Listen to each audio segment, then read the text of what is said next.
know if that was a mistake, but they started roll call as 10 and then 11 instead of 1. I just thought that was funny. Oh, that's probably for the second day because it's a continued hearing. I'm looking, okay, this is tomorrow.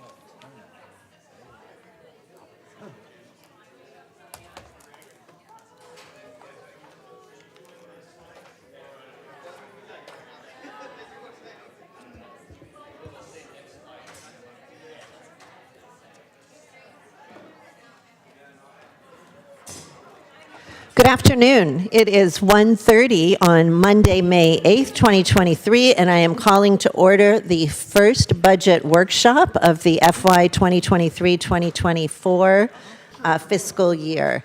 Dave, let's start with a roll call vote, please. Good It's afternoon. a very boisterous crowd today. Supervisor Arenas? Here. Supervisor Chavez? Here. Supervisor Simidian? Vice President Lee? Here. President Ellenberg? I'm here. Thank you. You have a quorum. Thank you. Supervisor Lee is going to lead us in the Pledge of Allegiance today.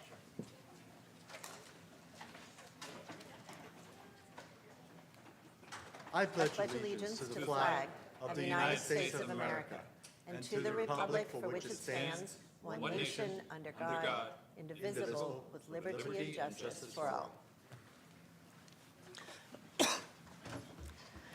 Item 3 on our agenda today is public comment. This is the portion of the agenda set aside for members of the public wishing to address the board on items not on today's agenda, but within the purview of the Board of Supervisors.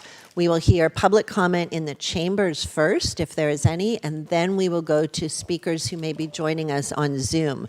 To speakers on Zoom, now is the time, please, to raise your virtual hands. The Zoom queue will be closed when the first Zoom speaker begins speaking so that we can manage our time properly. So again, if you're planning to speak on public comment, do raise your hand now. And Dave, do we have any speakers in chambers? We currently have 3 speakers in chambers, and we have 2 in our virtual queue. Okay, so again, folks on the Zoom have a few minutes to add that.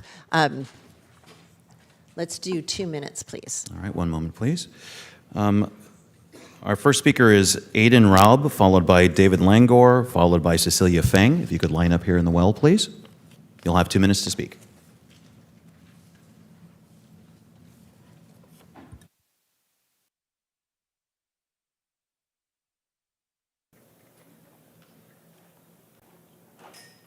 Hello, my name is Aiden Rao. I am here on behalf of the Students Against Mass Incarceration. We appreciated Supervisor Ellenberg's response to our recent rally, and we just want to restate that whatever solution we have to address homelessness should put care first, should put emphasis on addressing the mental health and physical needs of the most vulnerable members of our community. And that's all. Thank you.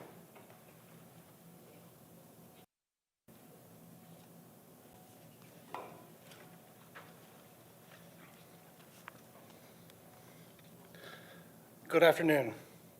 My name is Dave Longcore. I'm an electronic repair technician with the VMC facilities at SEIU 521 member and a resident of Santa Clara County community. I'm not only a resident, but I'm also a client and patient with Valley Health Plan.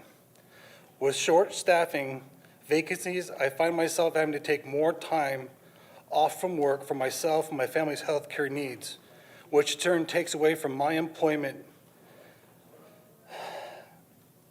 and my employment, which lowers my productivity rate with inspection testing the fire alarm buildings at VMC campus. Short staffing isn't just a subject of high vacancy rate, it's also followed up with a lack of forecasting, adding classifications with the increase of patients, buildings, and equipment that must be maintained regularly and inspected in a timely manner.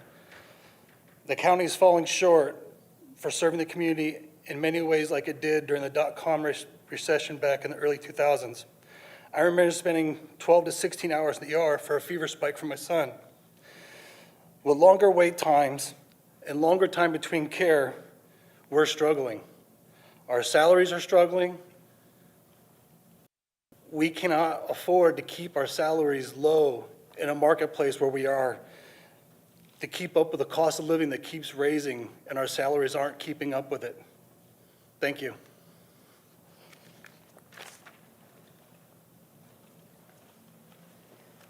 Good afternoon. We are the SEIU members from the, working for the assessor's office. We have our petition here with majority of the assessor's office either print their names or sign their names on here. Last Friday, we were trying to deliver that to Larry Stone, but someone from administration came out to block us from delivering it. So that's why today we want to deliver it to the board. It has our bargaining principles. It has addressed some of our concerns from the office. So just want to deliver this to you. Thank you. Thank you. If you hand it to the clerk, he'll get them to all of us.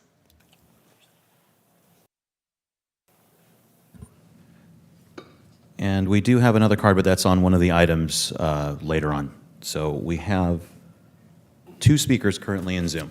All right, let's continue at 2 minutes each. And again, a final notice to folks on Zoom. If you want to raise your virtual hand and speak on public comment, now is the time to do so. In a moment, the queue will close when the first speaker begins. Next speaker is Laura V. Please accept the unmute. You will have 2 minutes to speak. The timer will start when you begin speaking. Hi, good afternoon, supervisors and members of the board. I am a senior communications dispatcher at County 911 Communications and wanted to speak with you all today and thank you for your time to hear us out about our concern on the staffing vacancies we're experiencing in our department and throughout the county. We are concerned as our daily short staffing could lead or is leading to public safety issues when we don't have enough dispatchers on a daily basis to answer all of the emergency calls or deal with the incoming emergencies that we currently have to deal with on a daily basis. The department, unfortunately, has dealt with our vacancy issue by instituting mandatory overtime to cover those vacancies for the last 10 years. So this has caused an increase in workers' compensation cases for our workers, staff burnout, and really a deprivation of any work-life balance for us. We've had an increase of 200% in our call volume in our last 20 years. However, we haven't had any additional staffing added. So we are asking the board to please invest in our emergency dispatch services, return any proposed deletions and codes, and please collaborate with us to address the recruitment and retention of our workers who are deemed an essential service to the public. We are very interested in maintaining the safety of our county citizens, as well as those of our law enforcement, fire, and EMS partners. We need the Board of Supervisors to help us resolve this problem. Thank you for your time. Thank you. The next speaker is Andre Thomas. Please accept the unmute. You'll have 2 minutes to speak. The timer will start when you begin speaking. Thank you. Good afternoon, supervisors. My name is Andre Thomas, and I'm a senior paralegal and chapter vice president of SCIU 521. The county's recommended budget recommends that the Office of County Counsel delete vacant legal secretary and administrative assistant positions. Currently, these classifications are overworked, undervalued, and overwhelmed to the extent that some are being denied vacation leave due to the staffing shortage. Deleting these positions will only add to the level of stress and anxiety workers are currently experiencing within the office. Workers in these classifications provide a wide range of services, including engaging directly with the community and supporting over 100 attorneys. It is important to note that these classifications are some of the lowest wage positions in the office. Deleting these positions can't possibly achieve a significant budgetary savings for the office nor the county. Supervisors, I implore you to preserve these codes so that County Counsel's office can invest in staffing through workforce training and career opportunities. By not doing so, we risk creating a disruption in our office's ability to deliver timely and high quality services to our clients and the community. Thank you for your time. And that concludes our public speakers. Thank you very much. We'll move on to item 4, which is to receive a report relating to the overview of the county. Oh, my screen just switched. of the county executives. Sorry, it just went back. Anywho, item 5. No, sorry, item 4, overview of the fiscal year recommended budget. We will hear the report, then come to the board, and then go to public comment on this item. Thank you, Madam Chair, members of the board. Before you, you have the recommended budget for fiscal year 23-24. This second page. This budget is a challenging budget to balance. You do have a spending plan before you that is balanced technically. However, there remains a structural imbalance, meaning that the anticipated costs of services will continue to outpace the revenue projections as we move through the year. Because of this, we anticipate that through the year, we'll have to have readjustments of this budget coming back to the board with further reductions unless there are dramatic changes in the economy. We don't anticipate the economy getting better. As a matter of fact, it's clearly getting worse. The state budget is more in deficit than it was when we started this recommended proposal. That will have an effect as we move through next year. The federal budget continues to be a big question mark with the delay in raising the debt limit and the effects that will have on local government. And as you know, property taxes continue to rise at a level that's inconsistent with our increasing costs. However, as we develop the recommended budget, we realize that there are certain initiatives and investments that we certainly cannot avoid. They're of high priority to the board and are necessary for operations. Given this context, we know it's going to be a difficult year financially, and the budget being difficult will be a challenge to balance in June. Next page. We focused a lot of attention in the budget upon board priorities, which I'll explain in a little bit, but having to do with increased access to behavioral health and medical health, as well as improving access to housing and improving our efforts to reform criminal justice. We also focused a lot on our services to children and families and a promotion of sustainability. Next page.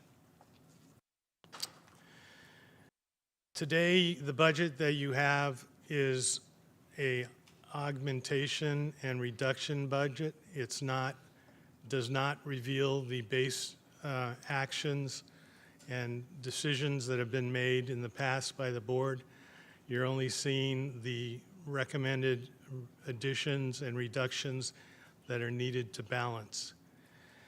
Given that, I thought today would be a good time to talk a little bit about our SWOT analysis for the county and focus on what our strengths are. The strengths that we have in this county is that we have a great employee group. All of our employees do fabulous work. They're all here because of the mission. They are all here because they want to serve the community, and they provide great leadership. Our management staff and executive staff are here to promote the support of the line staff and continue to create a healthy organization. Our weaknesses at this point have to do with the fact that we are losing a lot of our employees to retirements. Right now, only about 5,300 employees out of the 24,000 are employees that have been here longer than I have, which is only 14 years. That is a real problem because you lose a lot of institutional memory when that happens. We have good people being hired, but they need to be trained, they need to be supported, and they need to be coached.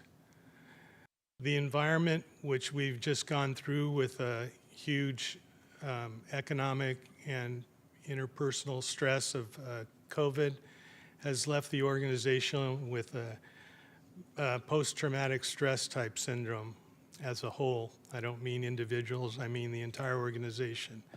The organization is tired, it's frustrated, it's dealing with increased demand, and those are all problems. When that happens, organizations tend to segregate into silos, and that means we don't make our best decisions because we don't have all the information needed to make a good decision for the entire county at the same time that we're trying to deal with highly stressful issues. We have a lot of opportunities before us. We've expanded some services significantly because our staff are very efficient and innovative, but we also have the opportunity to further innovate and become more efficient as laws and operations change, as the TSS department allows us to use more communication in a more efficient manner, and as services become more efficient. The threats we have on the horizon involve our unstable economy and unstable political situation, and we have particular efforts that have been very challenging for us to accomplish, such as responding to COVID and responding to increased needs in the community. Next page. We're recommending, as part of the Balancing Act for this year, the deletion of a number of vacant positions. We have about $120 million deficit, and we had to find ways to balance that. We used some one-time funds, and we're suggesting the use of about 650 unfilled funded vacancies to be eliminated in order to balance. A little bit more to say about the vacancies. These are, for the most part, long-term vacancies. There are also vacancies where there continue to be more vacancies that are funded in the same classification. So we're not hampering the departments from hiring into the same classification. However, we are saving resources in order to balance the budget. About 20% of the total vacancies in the county are being used. It's important to realize that the departments and OBA are constantly and continually and right now working on making sure that we have the right vacancies to recommend for deletion in June. When we first came up with a list of vacancies, there were some that were filled. We had to trade those out for unfilled vacancies. We also had communications from departments and others that certain vacancies were critical, and so we traded those out for fewer vacancies. So the final list will not be done until June, but it will be approximately 650. Next page. There's a lot of uncertainty. I mentioned some of it as being the fact that we are only technically balanced, not structurally balanced. We know that the economy is doing worse. We know that interest rates and home purchases will decrease property tax, and we know that federal and state decisions will affect us. Next page. This year we have another unique event, and we're changing the administration. I will be leaving in 2 months. James Williams will be taking over as the county executive. This budget was developed in conjunction with myself and James and others, including Greta, and we were very careful to realize that anything that we get approved by the board in June will have to be implemented by a new administration. We focused on disparities and racism and equity in this budget, and we also focused on behavioral health. Next page. This just refreshes our memory about the mission and core values that the board has approved.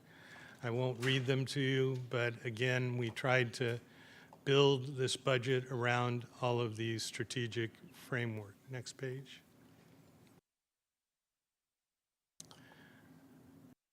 We focused on trying to continue with a learning organization because it's only a learning organization that can deal with these stresses by being agile and able to deal with outside and internal risks. We also focused on employee engagement and well-being and continue to monitor it with Gallup surveys and in other ways. Next page. The measures of success that you'll see in the budget are found in each department, some more sophisticated than others, but we're continuing to try to make our efforts for demonstration of measures of success more uniform. We'll also note that there is an open data portal where the budget is available and can be searched in detail, much more detail than what's in the book. Next page. I think we've pretty much explained this already, except for the one thing at the bottom, which is we are anticipating collective bargaining currently with SEIU, which is our largest unit, and soon with the nurses and others.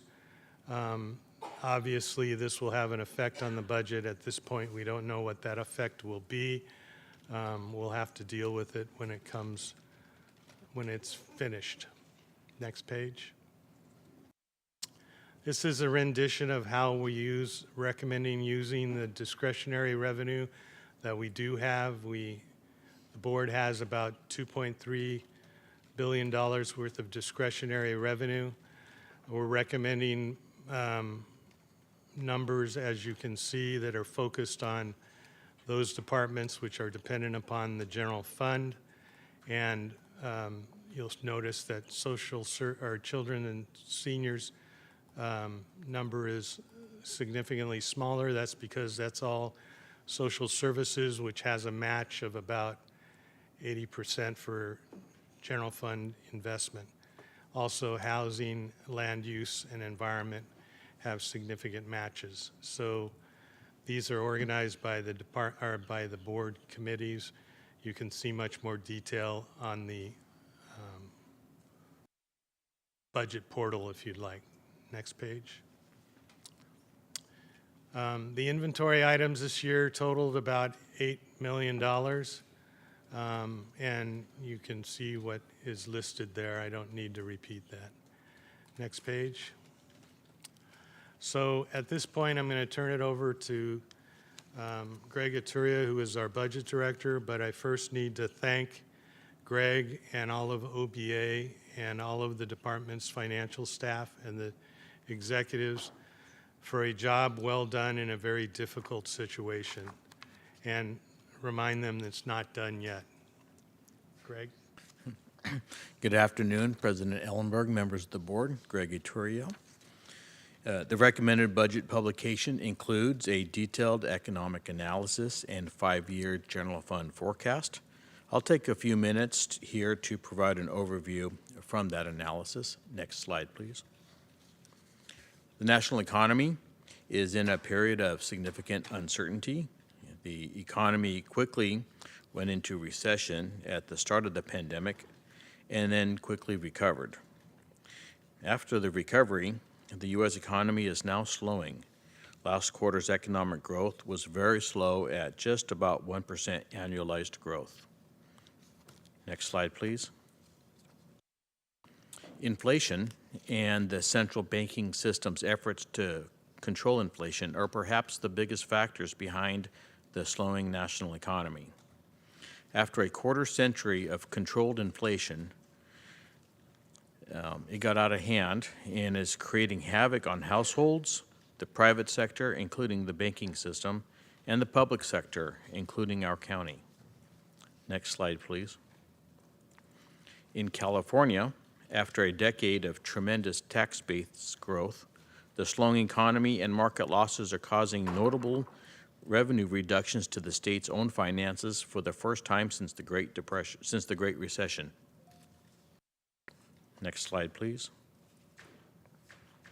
The slowing of the economy and the drop in the state's tax base are happening despite the full jobs recovery from the pandemic. There are not enough skilled workers for all of the job openings, and this is now an obvious contributor to the inflationary environment and the resulting slowing economy. Next slide, please. The inflation and slowing economy are also having an impact on our regional home prices. The county's primary source of discretionary revenue, the property tax, had tremendous growth in the last 10 years, in alignment with the tremendous growth in home prices. However, for at least the next few years, this level of growth is very unlikely. Next slide, please. We do project a good property tax growth rate that is more in line with the long-term trend, because there is still room between the market value and the assessed value to accommodate growth in the tax base. However, the growth will be less than the tremendous growth we saw over the last decade, at least for the next few years, due to both the market condition and the reduction in turnover of property ownership that causes reassessment. Next slide, please. When we project out the costs contained in the recommended budget, assuming no further changes in staffing or services for projection purposes, we see that cost growth continues to increase at a higher rate than revenue growth for the next few years. In other words, the county's structural budget deficit is widening, and more ongoing budget solutions are going to be needed in the next 2 budget cycles. Next slide, please. Inflation, rising interest rates, uncertainties in fiscal policy in Washington, D.C., labor shortages, the state budget deficit, tech industry in transition, slowing real estate market, and a return to a more normal tax base for the county are perhaps the best way to summarize the uncertainties and risks we face while we work together to address a widening structural budget deficit. And this concludes our budget overview, and if there are questions for Dr. Smith or myself, we're ready. Thank you, Dr. Smith and Greg. I'm going to start this item with some broad framing on item 4 and then turn to all of my colleagues for discussion. First, I want to thank the staff who worked on putting together the recommended budget. This is clearly a colossal amount of work required for this process, and I appreciate the commitment to delivering a balanced recommended budget to us to review. As my colleagues know, these workshops are informational, and the items on today's agenda are to receive report. So if any of us wants to provide specific direction, we'll need to have a motion, a second, and a vote on that direction. I'll start the conversation under this item by saying that I have some overarching concerns about the approach taken to address the structural deficit and the lack of board input solicited on the approach. In order to make thoughtful, informed decisions, to consider the county as a sum of its many parts, I think the board needs to be presented with options to consider different strategies and their various impacts. To me, this is our most critical responsibility as supervisors, as we're the ones with the legal authority and the public trust to spend the public's dollars to meet community needs. So I'm going to ask just a few questions on the recommended approach. I have 4 questions. If any of you want to weigh in the interim, that's fine. So first, aside from the recommended approach to cut 650 positions based on vacancy rates, what other approaches to closing the funding gap were considered by administration? Well, there's only 2 options to close the funding gap, either decrease expenditures or increase revenue. We don't have the ability or luxury of increasing revenue in any place except for the hospital. And the rest of the system is reliant upon property taxes for revenue. So the bottom line is we have to find a way to reduce expenditures. That means either reducing services, reducing staff, or in this situation, reducing unfilled funded positions. There are no real other options.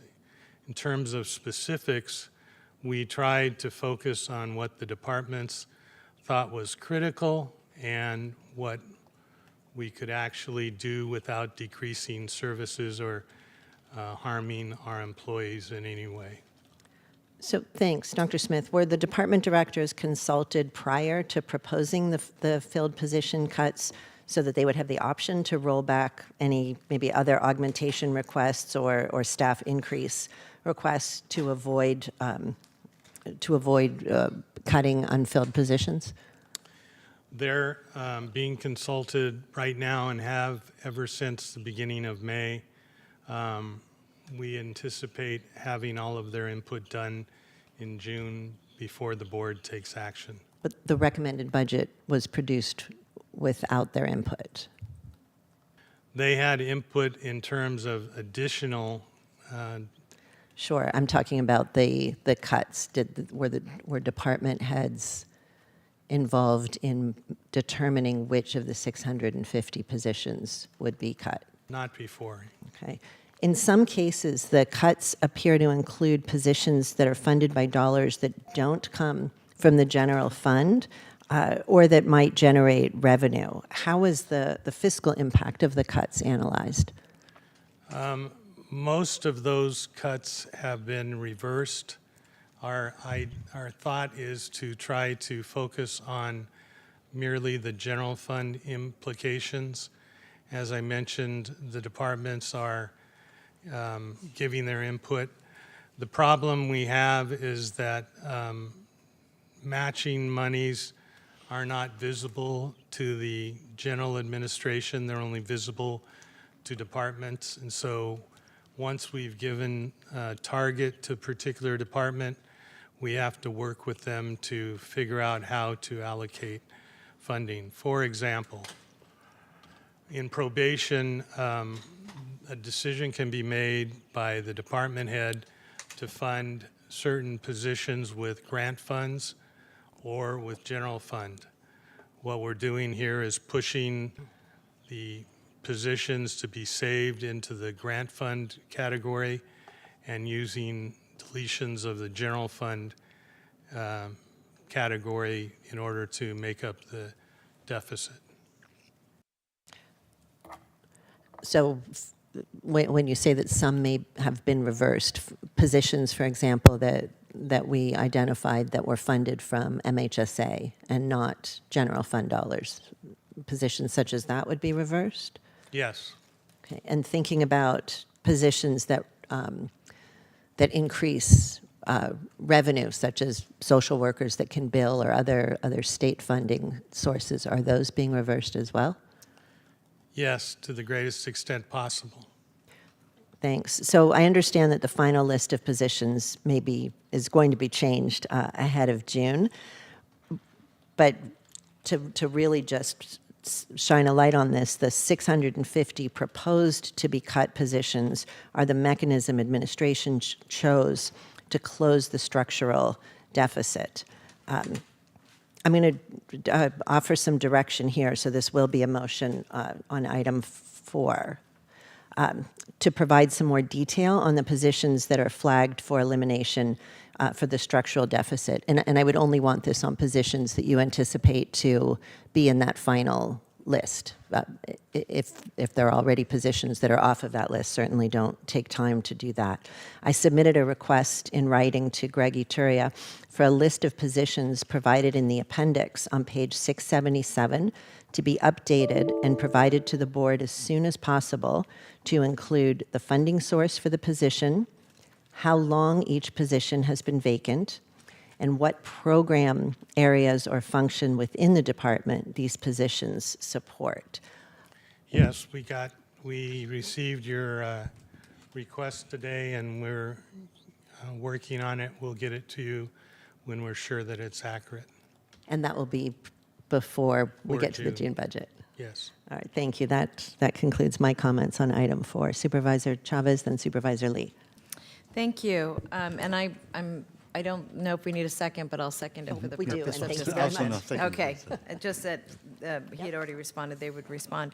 You know, I also just want to say to the staff, you know, every year the budget gets more and more clear, more and more transparent, and I just want to say thank you to all of you who stay late and work on these kinds of really important issues for the county. On packet page 17, this is slide 11, there's a list of revenue and costs on the horizon. And one of them says the required general fund investment in the hospitals and clinics increasing due to nationwide inflation in healthcare. And I wondered if the staff could just help us understand how big of the pie that item is. You're talking about the general fund investment? Well, I think what you all were saying is as we look forward, we're concerned about both revenue and expenditures. And it looks like what you're saying here is that you anticipate a greater gap between the revenues that are coming in and the expenditures that we're making. And so I'm just wondering, as you look forward and you're looking at the structural side of the deficit, what do you anticipate that percentage to be? The correction that we're suggesting in this budget has primarily to do with increased costs for personnel, mostly nurses and doctors. As you remember, there were significant increases consistent with the market, and those had to be accounted for, and that was a little bit over $100 million. And then there were also increases in the cost of supplies, significant, which accounted for another $100 million. And we're part of the structural realignment is to decrease that so that next year that cost will be in the base and will not require further investment. So we expect the investment next year to be somewhere around $450 million. So 450 million relative to what it is this year, which is what? Yeah, through the chair, at mid-year, we had to make a true-up as well. So, you know, this is a little bit higher than that true-up at mid-year. Overall, from the last adopted budget, there is an increase in costs, and commensurately with the general fund investment of about $200 million. This is the $200 million that Dr. Smith alluded to. About half of that year-over-year increase is related to labor costs growing at a faster rate than revenue, and about half of that is due to service and supply costs growing at a higher than typical rate, higher than revenue growth. And this is consistent with the analysis that my team did on the healthcare industry nationwide. While there has been inflation nationally in that 6 to 7% across the board, in the provision of healthcare, it's been 15-16% annual inflation this last year. So the growth that we're seeing for supplies and and services as well as labor costs in our system is right in line with what we're seeing nationally. And so perhaps that helps provide some context. As far as the future after next fiscal year, it's difficult to foresee. It's hard to imagine that we could continue as a nation having 15, 16% cost growth because it's so difficult on the federal budget, the state budget, and of course all hospital systems. But that does remain to be seen. So again, just so I understand this, in this year's budget, the delta between, you know, what we can pay for through insurances and what we're using in the general fund is how much? It's 450 or 650? Yeah, no, it's just under 500. By the time, if the board approves all the recommended actions that are included in the recommended budget, which includes reducing costs, then it'll be less. It'll be that number that's between 450 and 500. I can't remember exactly what it is, like 470 or something like that. We could look it up. And then in the new year, you anticipate another 200 million? Oh no, that includes what we're forecasting for next year. So, Let me try to explain again. So in the next year, these savings will carry on to the next year. So it will stay in the 450 range. If we don't have the ability to increase revenue. However, there's a very good likelihood that revenue will increase because the number of hospitals that are in California going bankrupt means that services are decreased for all people, but particularly for the underinsured community. And that means that we will get much busier, and that will be additional revenue, obviously additional expense too. But we're anticipating that once the state and the federal government get their budgets in order, there will be modification of the 1115 waiver, which will change the distribution of funds from Medi-Cal, Medicare. And we should receive a disproportionate share of that. So let me just say to my colleagues, I am one of the folks up here who do not like to refer to any investments we make in healthcare as subsidies because it's core of what we do. So I'm not going to use that term. What I am concerned about, though, is understanding more discreetly the investment that we're making and the opportunities to close that gap in real time. And one challenge that I've always felt with our budgeting process, honestly, is that we have the deepest discussions about this the month before we vote versus understanding what the plan is long-term. And it's actually one of the reasons I was so interested in our business plan, because I do think better understanding how we're able to manage and what is the public investment that needs to be made and why is really critical information. And I say that in just to follow up on President Ellenberg's points about, you know, the 120 million that that we're looking to save. It's a little difficult to remedy that with the continued investment as we see if we anticipate that is going to be something that grows, because what you've listed that on is on the horizon for revenue, and it's not listed here as a revenue item. It's listed here as a continued required general fund investment. So and I understand the point you're raising that you're looking at both, but I would just say as we continue this discussion that the and needs to be in each element that we're working on so that we understand what the and is relative to recouping revenue. Got it. Thank you. And then I had one other question, and this really is more to what the ongoing, just looking at the fund balances, and on the framework that's used to anticipate what the deficits will be in the future, is that, I'm presuming this is work that we do with, you know, we're looking at Annenberg and other organizations that are looking at the, you know, everything from the increases in healthcare to other supplies and the like. Could you just talk a little bit about what informs the slide, the slide on packet page 27, which is a general fund 5-year forecast?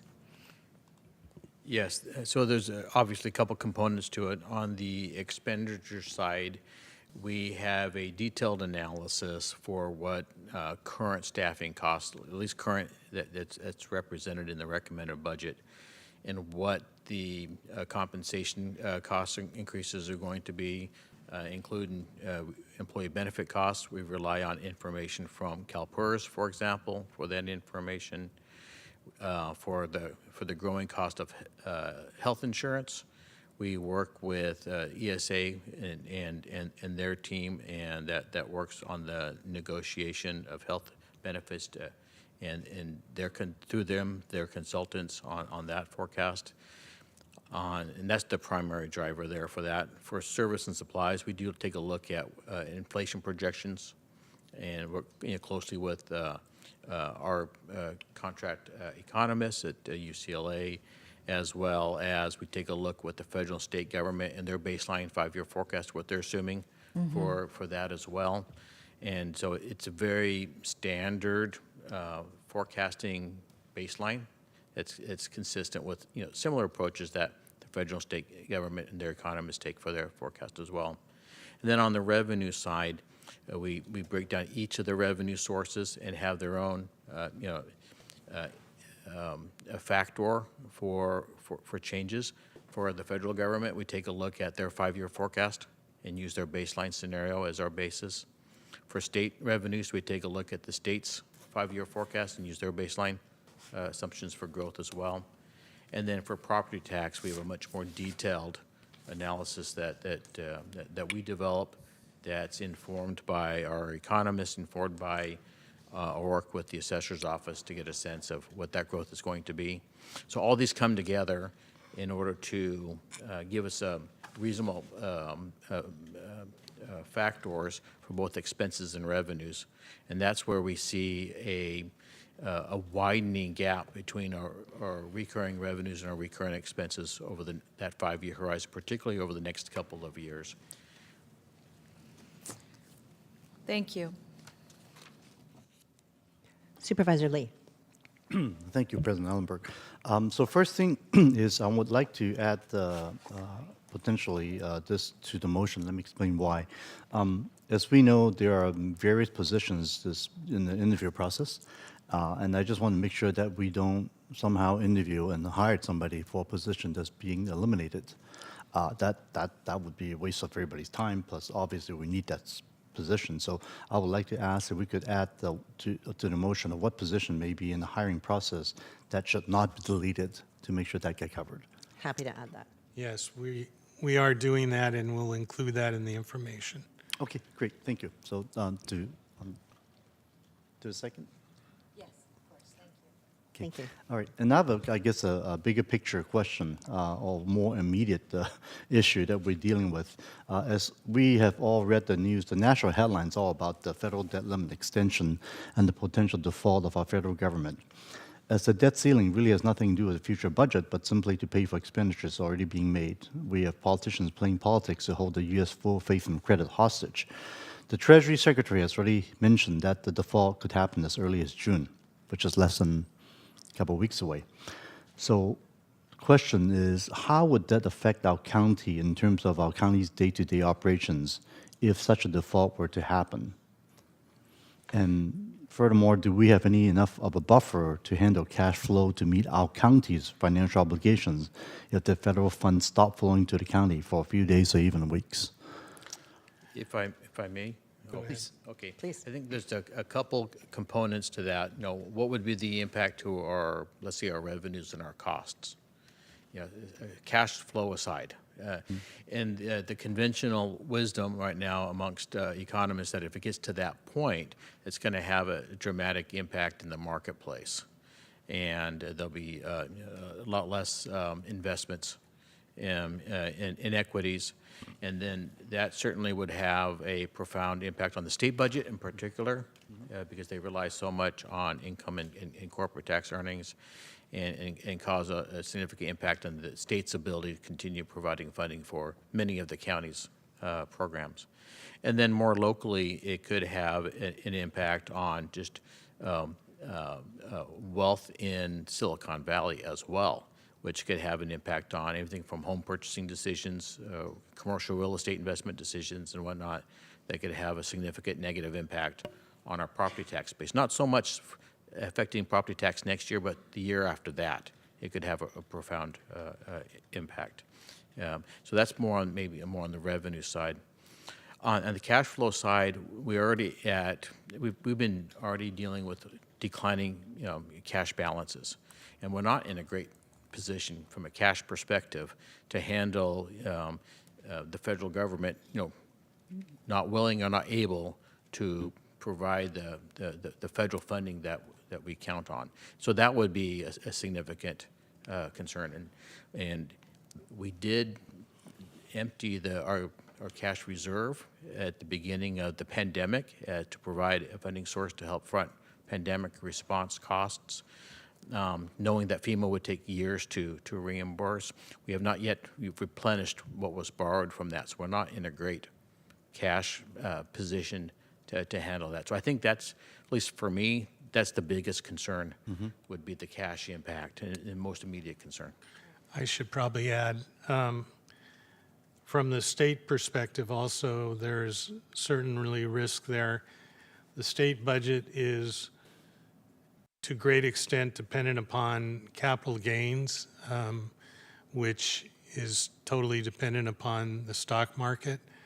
And if there would be a failure to extend the debt limit, you can expect the stock market to drop, which would increase the state's budget deficit, which is already significant, which would then tend to make them either slow down the state subventions or completely eliminate them. So that's an additional risk. So going back to the cash flow issue, Greg, I know we are pretty low on that balance, as you mentioned. If that deficit game was being played, kind of like playing chicken out there, how many days of cash flow do you think we will be able to maintain our operations before we say we are now in trouble ourselves? Well, I think the practical solutions that would be pursued would be looking at applying for cash flow loans. And so I don't know that you would actually, the county wouldn't stop operations. No. But we would have to, go out and pay interest on cash flow loans, and then of course now you have new costs in order to get cash for liquidity purposes, so we can pay our vendors. But that would be a cost we're not factoring in our budget right now. So that would be an additional cost. Basically 3 options for dealing with cash flow issues. One is interagency or interdepartmental, I should say interfund transfers, so we can transfer money on a temporary loan basis from other funds that are not dependent upon the general fund. That's only for short term. There's the possibility of selling so-called trans bonds, which are 1-year bonds, which you obviously pay interest on. And then there is the possibility of commercial paper. Commercial paper is really not an option. It's a very expensive approach. The best option is the inter-fund transfers. But right now, although our cash position is not as good as we would like it to be, it is significant. So it wouldn't be an emergency situation, but it would be a very difficult situation if the debt limit is not extended. So if I try to read between the tea leaves here, Greg, are we saying that if we're talking about 1 or 2 weeks short term, we'd probably be okay? Once it's extended into like 3-4 weeks or months, that's when trouble really brews Oh, for no, us. we have more than a month. Oh, okay, good to know. I would add, it would also depend on decisions in Washington for what they decide to pay and not pay. Once they cross that deadline, they're going to have to make choices what they're going to pay or not pay.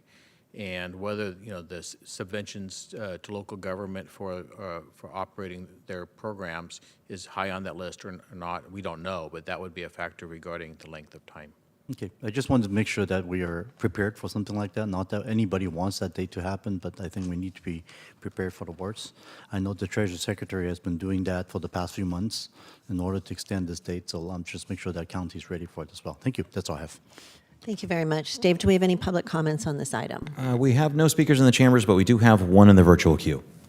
All right, let's slow roll that for a moment to see if anyone else is going to join for speakers on Zoom. If you'd like to make comment on item 4, which is the general overview, it doesn't tie directly to any of the policy committee budgets. Now is the time to raise your hand. When the first speaker begins speaking, we will close the queue. And where are we now, Dave?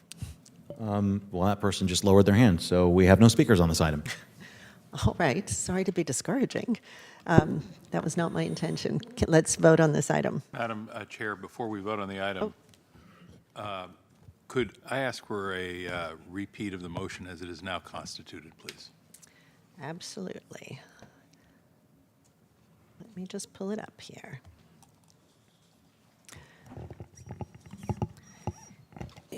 It's essentially the reiteration of a request that I submitted in writing to Greg Ituria for a list of positions provided in the appendix on page 677 to be updated and provided to the board as soon as possible, including the funding source for the position, how long the position has been vacant, what program area or function within the department those positions support, and the addition from Supervisor Lee, which is to be certain that we are not deleting any positions where hiring is already in process. And there was some back and forth. Thank you. That's very helpful. And then Dr. Smith, there was some back and forth about being able to deliver that on a timely basis to inform the budget process. And I heard you say, I think, that was doable, yes? Oh, yes, we'll have it as soon as we possibly can be sure that it's completely accurate. It's changing on a moment-to-moment basis. I just got an approval request in my email yesterday. So we'll get it as accurate as possible, as fast as possible, but definitely by action in June. Thank you. Thank you. Madam Chair, I would also like to make comments. I apologize. I Of lit up course. my mic Absolutely, a of little bit course. late.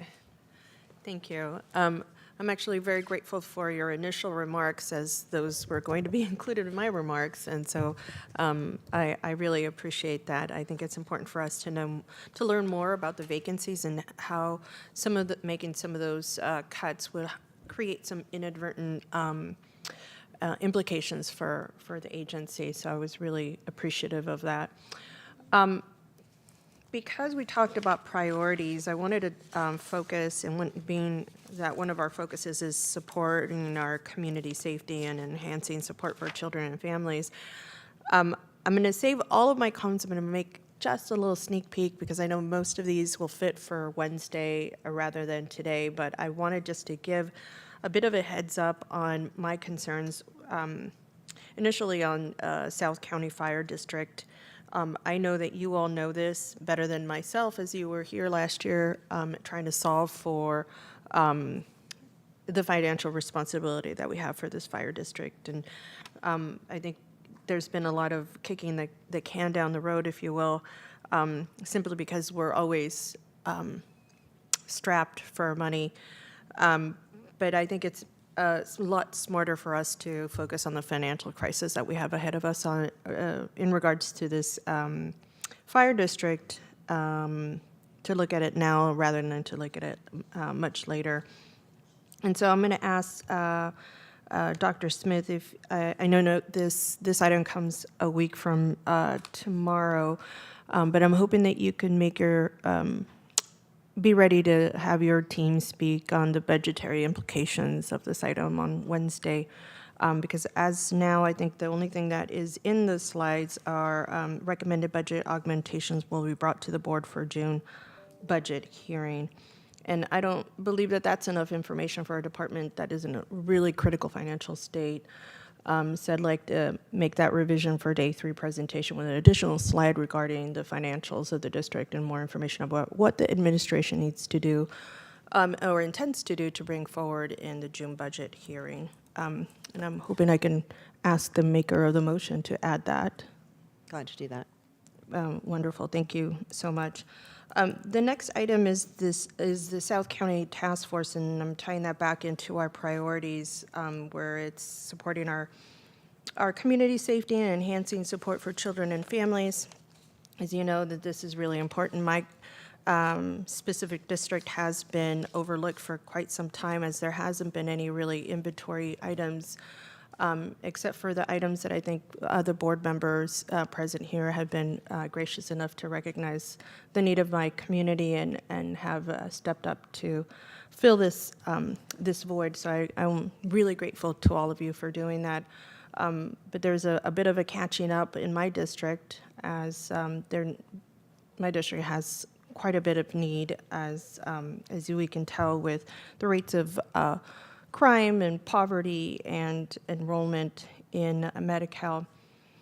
And so I was told last week by the clerk's office that my referral in last week's gun violence prevention item wasn't clear enough, so I wanted to make that ask for the administration to work with the district attorney's office between now and Wednesday to bring forward on Wednesday regarding information ensuring that there's no cuts at all to the South County Task Force, Youth Task Force, and the need for an analyst in the task force, which has been presented publicly and repeatedly, but was not included in this budgetary request provided to the board. So I'm really hoping that we can also include that in our motion.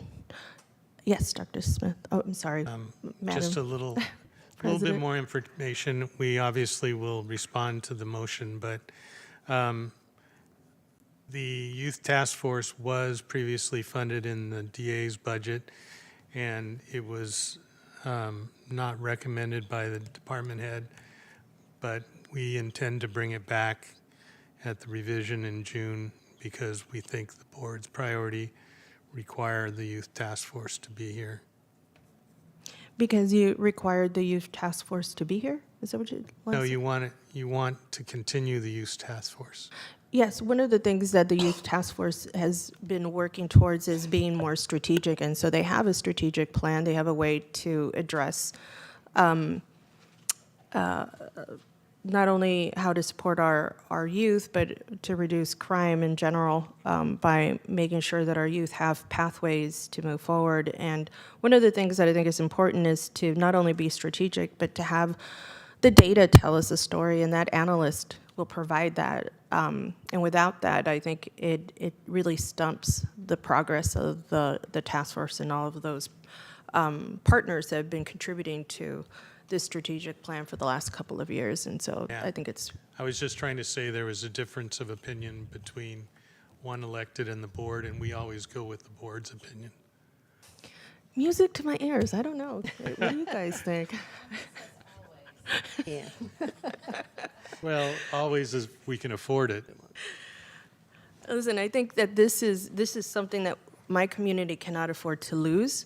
They've already lost quite a bit by not having the investments, the proper investments throughout the years. And so I think when I take a look at the number of assaults that are happening in my district compared to other parts of the district, it is astronomical. And I think we all are responsible for our respective districts, but we're responsible, more importantly, for the whole county and for the well-being of the county. And so when one district is really hurting, I think that we need to all pull in. And so I appreciate the support of my colleagues on this. Great. Thank you. Thank you. Yes, Yeah. Supervisor. Thank you. Just one more overview question. On the overall budget, there's an acknowledgement that the decrease in revenue this year is mainly due to not proceeding with the bond for the jail replacement. And what I was curious about, this is as part of the broader budget overview, but what I was curious about is, as you look at all the categories that say charges for service, other financing sources, where would that have gone in, so, because I'm trying to understand the change percentage in that chart, and that's on 71 of the overall budget. Well, that was actually budget neutral, and the board did this back in mid-year budget revision. In last year's budget, since we had anticipated that there was going to be a motion to move forward from the board to go ahead and fund it, we had both the expenditure and the revenue from the lease revenue bonds budgeted. But when the board decided not to go forward yet, we removed both sides, so it was a budget neutral decision. So in this book, that's not clear. So it only talks about the revenue component of it. And really, I was just curious, what category would that revenue have been in had it been here? It would have been in the same category as all the other capital projects. And Well, so on this sheet, it's got other financing services, taxes, revenue from other government agencies, revenue from use of money or property. And so I'm just curious how that relates to the chart below it on page 71.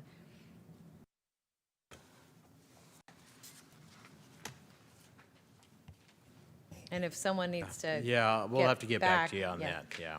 It's on both sides, as Dr. Smith mentioned. As far as which category on that chart, I'll get back to you on that. All right, thank you. Anything else? I was Supervisor going to let Thomas? Joe, and then I have one follow-up. Supervisor Simonian. Thank you for the courtesy, colleague. On just this point, I think it's largely a semantic conversation in some respects. Yes, it is on both sides, income and expense, but, you know, instead of being 11.2, it would have been 11.4, 11.5 as a, quote, total budget number on both sides of the ledger had we gone forward, yes? So I understood, because I'm with Supervisor Chavez, I never thought I'd be keeping page 71 of the budget book in my head, but I had the same reaction, which is, on the one hand, on the other hand, on the one hand, it looks like there's, you know, $200, $300 million reduction in our budget. On the other hand, it's largely both sides of the ledger, as you described, that really is a function of not moving forward with that exercise. Yes? Yeah. Yes. Okay. And then just- I'm sorry, I have the answer now. Oh, great. It's the revenue from other government agencies. Because this would have been the state contribution that we were looking at, No, or? because it would have been borrowing. Oh, And so, okay. and so when we. Oh, when- got it. When we do the borrowing, there's a Got it. separate agency that's set up for that. Yeah, totally got it. And then the other thing is, for FEMA reimbursement, what category is that? If I'm looking for, I'm keeping the candle lit there, I know. Right. But Yeah. where would that be? Is that also other government agencies? Yeah, it's not in here. Yeah, it would either be, we don't have it in our forecast because we don't know what's going to show up, if anything, this decade or next decade. But it would be other federal funding sources or other agencies. So we don't account for FEMA repayment in our budget at all because we can't anticipate the repayment? That's right. We can't budget for it until we or have reasonable certainty that we're going to receive it in the fiscal year that you're budgeting for, and we don't have that certainty. And So- it's very unlikely we'll get it next year. So I think that may be worth a discussion with all of us, given how much money we spent, did the right thing. You know, we put our chips in on saving lives, so no problem there. But understanding the likelihood of repayment by the consultants that we've hired and over what period of time, and the amount relative to what was spent. And I know you gave us a preliminary on that a while back, but it would be great to get an update, particularly given that we're not the only government entity across the country that's probably, you know, raising a fuss would be helpful. Well, we've been told by FEMA, and I agree we'll give you more discussion, but they were going pretty slow with the response to COVID to begin with across the nation. And then when they had other disasters which intervened, they got even slower. So we tried to get a commitment from them before we came up with this budget so that we could book a commitment, but we could not get that commitment. So it's not legal for us to book it in the budget until we get a commitment that it's going to be here. I think that, I appreciate that. I think we have to both be able to demonstrate the loss, that, the investment, as well as who's still outstanding with a possible repayment. Even if it's not in the base budget, it should be reflected in our overall historical documents. And that brings me to the other question I was going to ask. And again, I'm asking this in the overview, and I apologize, colleagues, for bringing us back to this. But when I was thinking both about the FEMA repayment, I was also thinking about the impact to our budget of as the tax increment investments, particularly in redevelopment, start to wind down. What does that look like over the next 5 to 10 years? And I apologize if it's in, one of you all did the homework. It's in this. So I would just want to know what page or what area I would be able to find that in. Okay. Yeah, that'll be in our property tax forecast, but I don't know what level of detail we have, because that's getting very micro detail. And I'll have to take a look to see what we have in our write-up versus what we might have someplace else. The significance, obviously, is that the property tax is partly what we're leaning into in terms of recognizing the structural deficit. So understanding that in a little more detail, I think, would benefit the board both today and also long-term in terms of planning, which is why I'm interested in FEMA as well. Well, let me try, and then James will correct me if I'm wrong. But when redevelopment disappeared, they had to utilize some of their funding in order to pay off outstanding debt, but not all of it. So that got, what was not used got put into the general property tax that is collected every year, and so we got a portion of that. Schools got about half of it. Others got some of it. And it shows up in our property tax projections, but parsing it out is very difficult because it depends on the district that you're in. Absolutely. On top of that, there were other effects that happened with redevelopment because the school districts then had more money. They became Basic aid. What? Oh, is that the word you were looking for? Basic aid? Yes, so we began to get ERAF, and that's still being debated by policy as much, how much we'll get of that. But going forward, we will continue to get the increment, and as the debts are paid off, particularly in San Jose, our property tax will go up.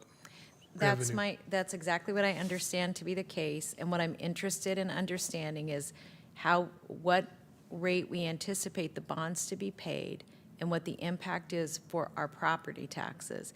And the significance of that is that at one point, the board made a recommendation or a request, and I'm not sure if it was how that played out, but to have some portion of that resource be used for housing. And today, I think it's worth the board thinking about that longer term, but I think understanding what that amount is when we anticipate it coming is actually very important, because the board then could have the opportunity to make a recommendation about how that money could or should be spent relative to the fact that at least 20% minimum was required for affordable housing. That's what prompts the question. And I think, and I understand to your point that it's a complicated formula, but at some level, we understand it enough to know that what bonds are going to be being paid off. I know we have an oversight board that I think still meets, so I am interested in understanding what portion of that is in our property taxes. Thank you. Thank you. I think we are ready to vote on this item. Supervisor Arenas? Yes. Supervisor Chavez? Yes. Supervisor Semidian? Yes, with the Uranus Amendment incorporated, yes? Yes. Thank you. Vice President Lee?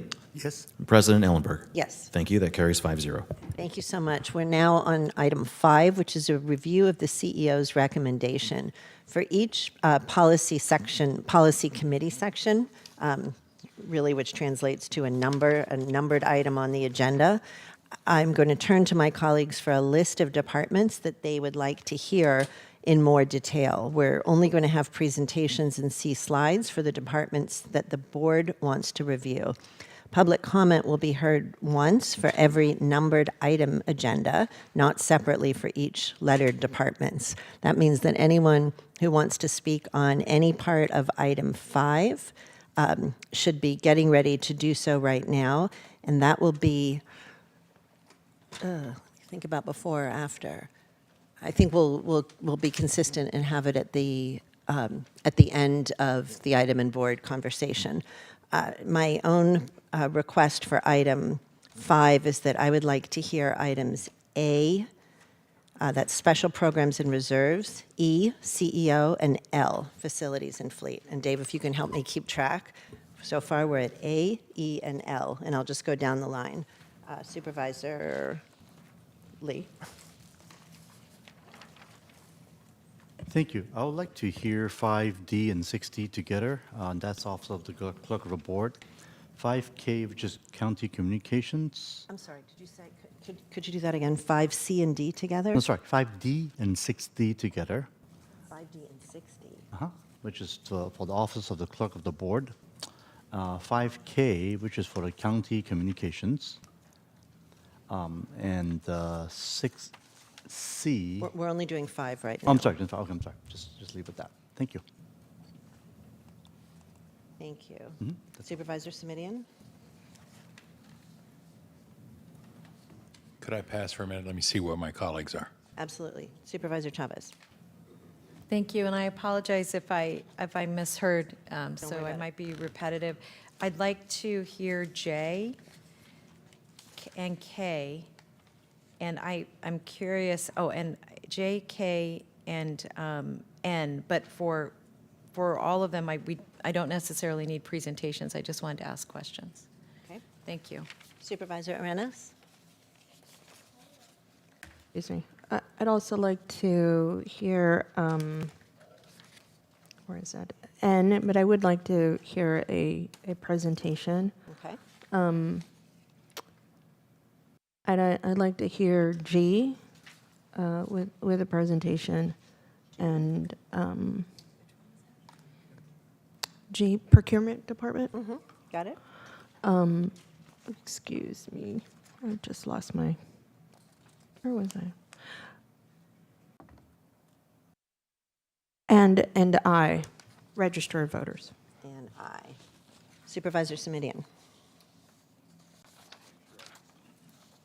Thank you, Madam Chair, and thank you, colleagues. Let me make sure I capture those.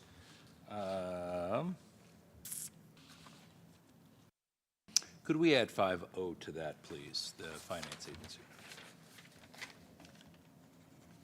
Okay. Thank you.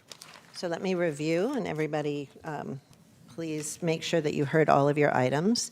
We're going to hear presentations and have conversation on item 5A, 5D, and we'll add 6D to that, 5E, 5G, 5I, 5J, 5K, 5L, 5N, and 5O. So again, for speakers, any item under item 5, whether we're going to have discussion on it or not, now is the time.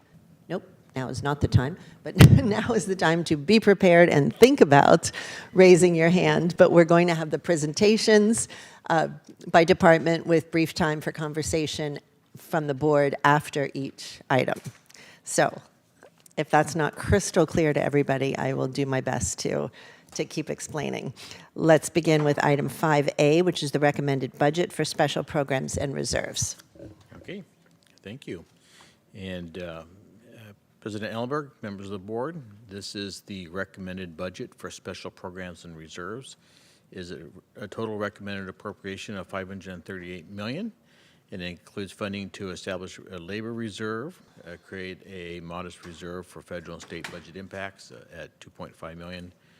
And it also recognizes the budgetary savings from the elimination of vacant positions in TSS because of the inter-fund transfers. and it deletes other reserves that were established in the past in order to help balance the budget. And it makes, this is the budget, we also use to adjust for any transfer differences between the general fund and other funds. So at this point, we could pause to see if there are questions regarding the special programs budget. Thanks, Greg. This was my requested item. Last week, my office requested the fund balances for the reserve accounts. The budget book shows where we are reducing or modifying the reserves, but I'd like the board to be able to see the available fund balance of each of the accounts. So again, that was part of a written request to provide information to the board offices, and I'll start that as the beginning of a motion for item 5, which everyone can add to. In addition to those accounts, I'd like you to provide the available fund balances in AB 109 and the 2011 realignment, and in our COVID reserve, given the continued board priorities in behavioral health and health system preparedness. And in future years, fund balances should be included in the amounts that are both encumbered and unencumbered with this section of the budget. It will make it easier for the board to direct fiscal decisions if we see the balances of the full accounts, not just changes. And we'll hope for a second on that. A second. Thank you. That was clear, right, Greg? Yes, it was. Thank you very much. Are there any other questions or comments on item 5A? If not, we will go to item 5D, and we're going to hear it concurrently with item 6D. And item 5D is clerk of the board. Next slide, please. And the recommended budget for clerk of the board is an appropriation of $15.4 million, and it does include. Can you go just a recommended little action. closer to your mic, Greg?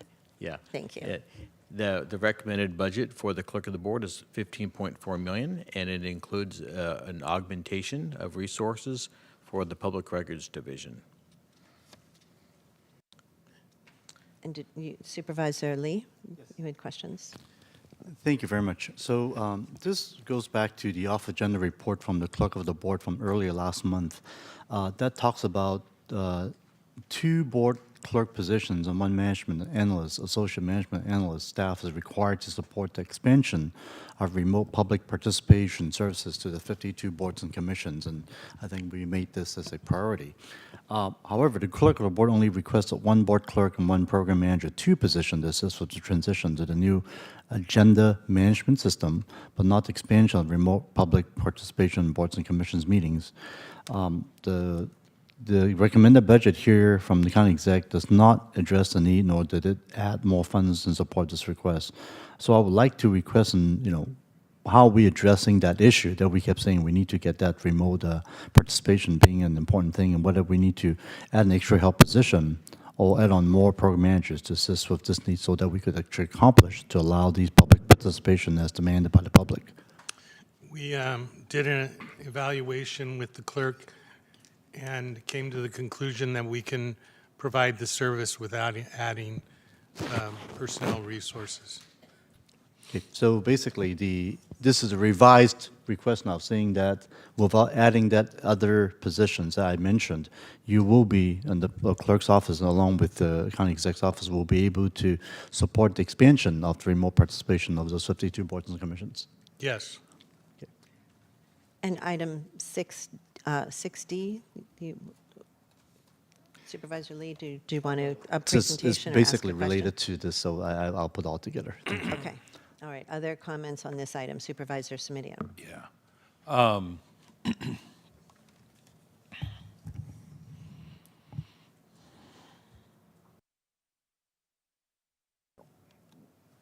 We have been going round and round and round on this with not much result.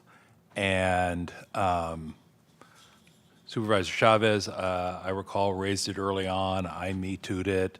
Supervisor Ellenberg, you me-too'd it. Supervisor Lee is me-too'ing it. And, I've heard Supervisor Arenas at various times weigh in as well. So, I think this is one of those times when benefit of hindsight, maybe a referral would have been the better course if that's what it takes to move things along.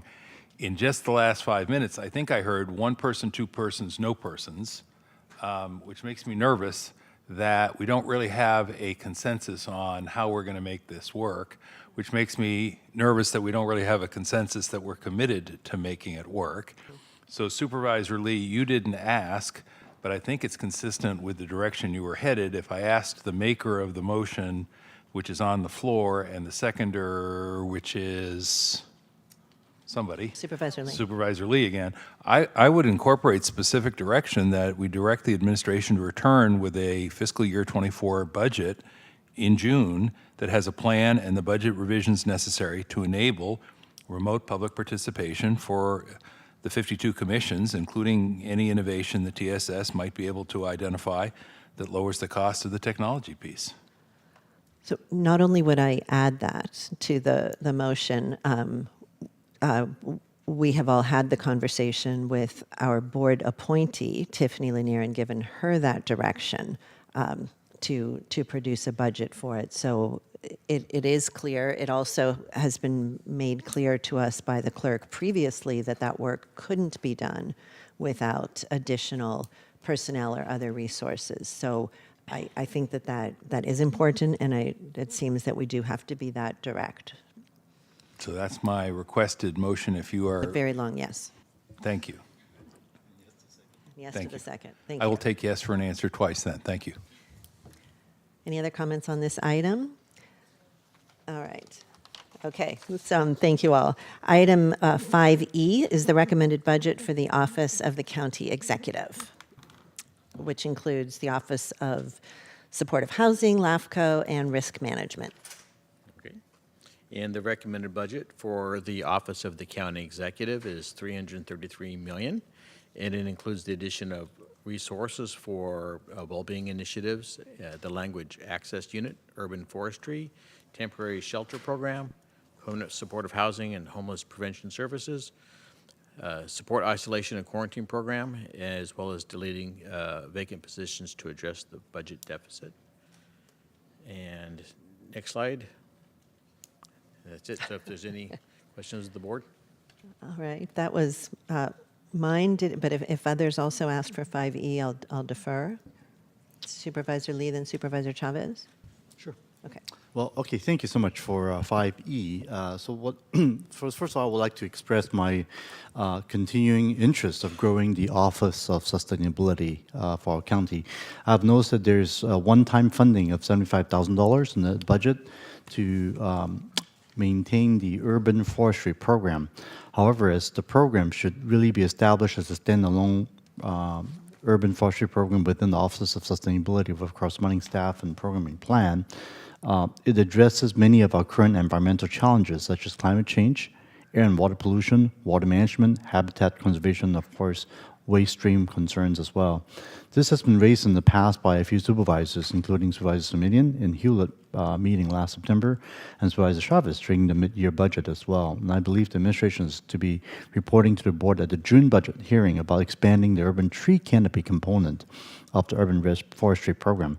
So I'd like to further request as part of that report back to the administration, also outline recommendations for appropriate programmatic funding and staffing. With the launch of the Sustainability Commission and the Youth Climate Initiative, I would also like to request information from the administration about whether additional staff is needed for the Office of Sustainability, of how the administration plans to cover this important work. Additionally, I'm not even seeing the $12,000 in funding for the department to be able to attend the conferences or workshops that the departments have requested. So I'd like to see if this could be added, relatively small compared to how much work that would be important for the work of sustainability to be able to attend these conferences to share best practices. And so I would also like to request administration by mid-year budget review to provide a work plan to grow the Office of Sustainability along with any additional staffing that the department would need. Thank you. Thank you. Supervisor Chavez. Yes, thank you. This is, first let me just say, I think that we have a relatively small county exec team for such a large organization. And I may be alone in thinking that, but that is really my thinking about, so whenever I look at this, I'm always wanting to make sure that you all also are thinking about the ability to provide the type of support to your department heads that they're going to need to continue to get work done. And one of my concerns has been that as the board takes votes on particular actions, that they get kind of stuck somewhere in the pipeline. And I have heard from all of you that the way that gets stuck is on your desks. And so I just hope that as we're thinking about the future of the county, you all are considering the future of what you need to be successful and being forthright with the board about what that's going to take. So I just wanted to say that to you. And then on the, and then particular to the budget, I'm not sure that I understand exactly the vacancies that are being cut here. And I just want to make sure I understand that, and this really speaks to the point that Supervisor Ellenberg raised earlier, but I just want to make sure I understand that these are also going to be discussions with the department heads or the agency heads, because they're all under you, and they seem like they're directed to work that the board is really leaning on the administration to address. I don't know if there's a response to that or if I'm just putting a question out into the ether, but I'm curious about it because we are putting so much pressure on all of you to produce work. We did discuss them with all of the division directors and offices, and we'll include that in the report back that was asked for by the board on vacancies. Let me say one thing I'm really excited about is I'm excited about the addition of the disaster recovery position. I frankly think we're going to be in, unfortunately, due to climate change and other things, really in the constant role of rebuilding. So I think that's actually a really good thing. And what I would like to ask is that as part of the scope of work for that position, that there's a tighter community component that really looks at cadre and neighborhoods and others that really aren't part of our current disaster relief at the level that the county is, but I think going to be important long term. Thank you. Thank you. Supervisor Arenas. Thank you. So I would like to see a breakdown of the staff for the different offices. I know that. Do you mean the board offices or executive offices? For the county executive. Okay, yeah. thank you. For the county executive. What is that number? Was what number? The number of staffs under the county exec that are not reporting to any of these other additional programs. There are 461 positions that are all reporting to the county exec. Correct. Ask for an org chart. Say that again? Ask for an org chart. I would like to make that part of the motion is to get a breakdown. Greta's As working being the on new that. girl on the block, and I will claim that for the next 2 years, I'd like to understand just the structure of the county executive. And it's not to pick on just the county executive, because I'm going to say this about the other areas that I chose and other areas that my colleagues chose as well. Because you all did the SWOT analysis, and we've all done these analysis to figure out how to grow, how to make the best with what we have. And I know necessity is the mother of invention. And we have, as part of our opportunities, is efficiency, expanded services, and innovation.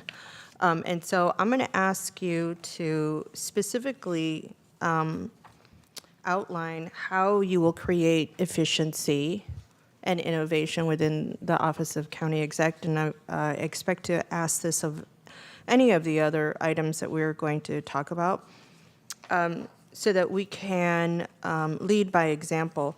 there's other areas that are actually having a reduction in FTEs. And so if we are not having a reduction in FTEs and actually a slight increment, then how are we going to continue to be innovative and efficient? What is the work plan for that? If I can make a comment regarding the Office of the County Executive through Please. the I will President. also ask that of the county council, actually.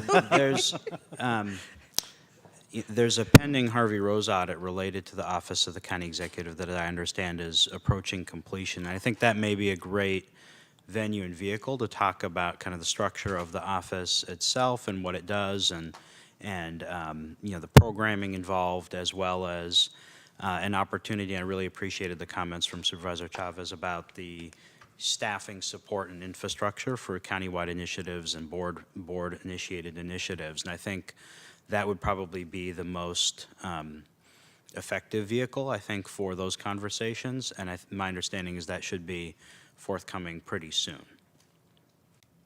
Thank you. I appreciate it. Listen, I know I'm laughing and kidding slightly, but I think it's important to show in the utmost leadership, being the county exec's office, that we are also going to do what we're asking everybody else to do, and that's to become more efficient and really use this opportunity to be innovative.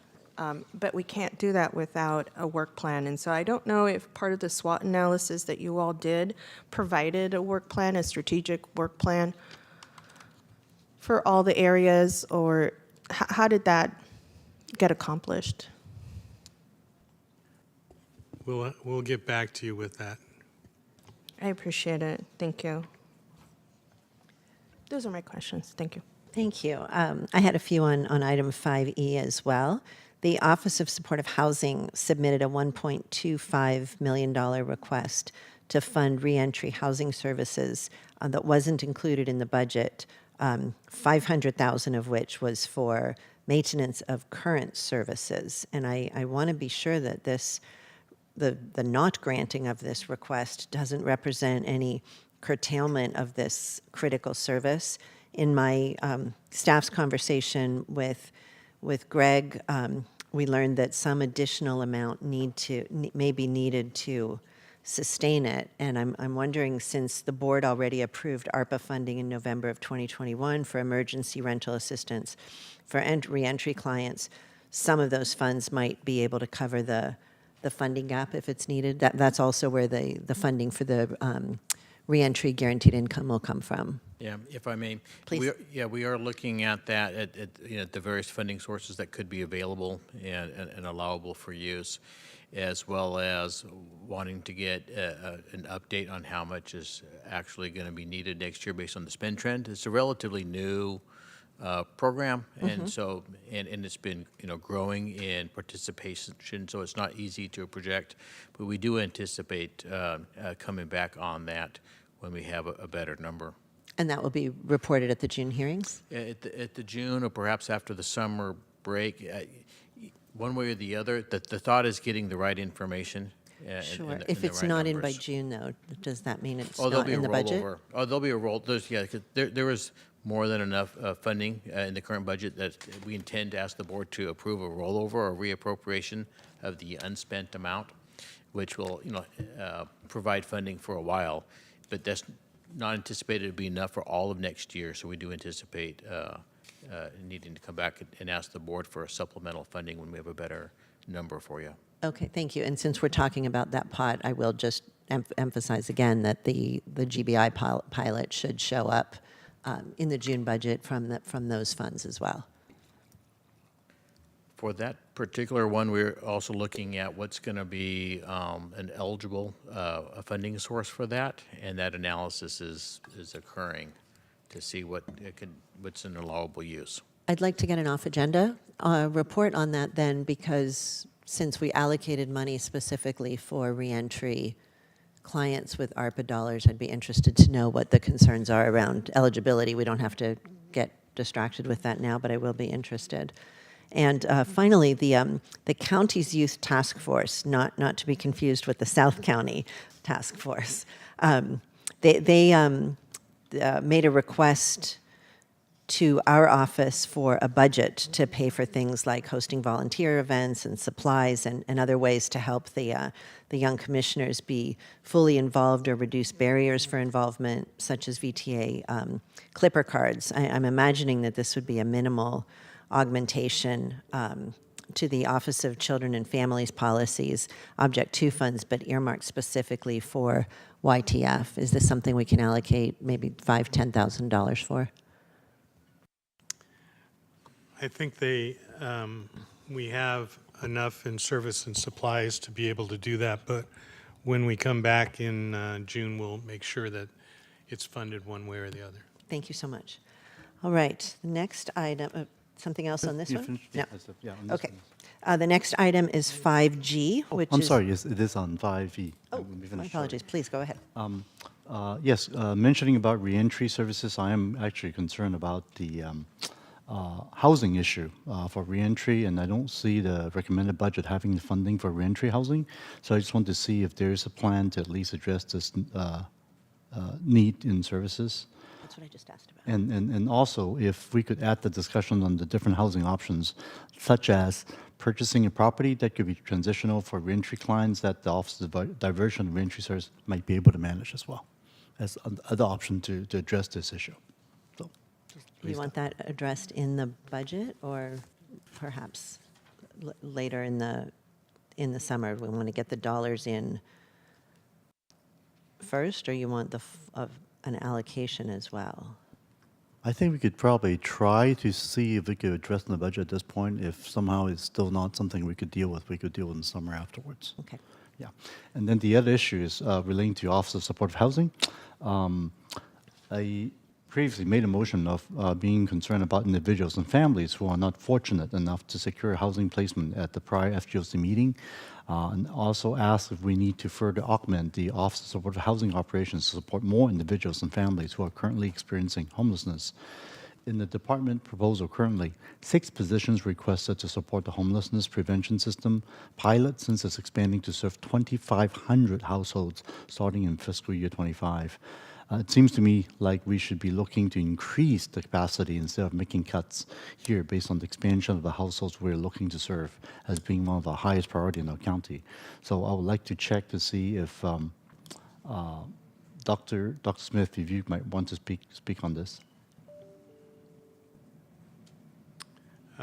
We'll give you a report back when we come back this week. Okay. All right. Thank you. And that's all I have for this item. Thank you. Supervisors, Sumidi, and then Chavez. I just wanted to ask, was there a motion on this piece before we go on to the next item, 5D? There was not specifically on 5E, but there was on 5 overall. So if you're adding direction. Okay, so we're add it to the motion. bundling them all into a 5, not to a subs. Got it. Right. Thank you, Madam Chair. Absolutely. Supervisor Chavez. Thank you. I really appreciate the catch on the homelessness prevention front, and I do think that I think you're right, and I also think that we really need to be adhering to our plan to end homelessness and making sure that we're appropriately staffing and funding that plan. I think that's one. I think about housing and behavioral health there are probably like 6 that the whole board said, let's do that. So I really, really appreciate the catch on that and would support that. I actually did not understand the point you made earlier relative to reentry. So I just want to make sure I couldn't hear you properly. Oh, I'm sorry. Yeah, so the idea is, in addition to what we're currently doing for reentry housing, how about looking at other options like purchasing a property that could be used for transitional for reentry clients, as and that the Office of Diversions could potentially manage in the future. The Office of... Diversion and Reentry Services? So let me just say on that front, I would want us to ask staff to look at how that builds into the overall plan that we have. And in part because we have a plan relative to families, we have a plan relative to reentry. And so what I would just request is that instead of giving directive on one-offs, because I have a whole list that I would start on, like when you said that, I was like, what? I know what I'd like to do. But that we ask our housing staff at some point during the next couple days to just give us an update on even if it's really quickly, on the overall plan to end homelessness and where we are seeing those gaps, because I think that what you're raising is right. I just think we have to do it as part of the overall plan. I think that's fair. Thank you. Thank you. Thank you. The next item is item 5G, which is the recommended budget for procurement department, and I believe that was Supervisor Arenas' ask. And I can skip the presentations for the ones that I've asked. Okay. So go right ahead then with your questions. So my question is, and I don't know that I caught all of them, but I was trying to catch any of the departments that didn't have a decrease in their FTEs, which the procurement department is one of them. And so I wanted a breakdown of that SWOT analysis to see if there was a product such as a strategic work plan that would outline their efficiencies, because even if they are not cutting FTEs, there's other departments that are and that are going to be asked to do more work with less folks. And so I want to know, how are we creating more efficiencies in the procurement department? Thank you very much. Gene Clark, Chief Procurement Officer. To my right There we is go. Matthew. To my left is Andrea, Director of Procurement and our Finance Administrative Manager. I appreciate the question very much. I would note 3 areas, noting that we are working on our strategic plan. But one of them, we're wanting to look at the modeling that we have. What is centralized? What is decentralized? What is center-led? That's always a good question to ask in our departments respectfully of the roles and responsibilities around them. Number 2, the technology. We do have an ERP subcommittee that we formed, and in that, the supply chain group is part of that subcommittee. We are working as a group, a task group, if you will, and we report up to that. James and Greta are involved in that. I know James is leading it, so we're very appreciative of that. So the technology will deal with the modules that we have today, which is SAP, Ariba, some Oracle, et cetera. And so how do we streamline those technologies to make us the most efficient that we can? The third opportunity I'd like to focus on would be cycle times. Always a challenge. We're trying to get things through. And the complexities when you add the vendors and the county councils and the procurements and the finance groups, all of that makes cycle times challenging. But those are 3 areas, Supervisor, that I'd like to highlight, and we'll be sure they're in part of the strategic plan. But moreover, I sure appreciate you bringing this up to us. Wonderful. Well, it would be great to have an off-agenda report Be happy to to. see what the results are. I really love that you're including technology in that supply chain within this, because to create efficiencies, I mean, we just have to rely. We're in the Silicon Valley. If we're not at a cutting edge, I don't know what other organization. Yes.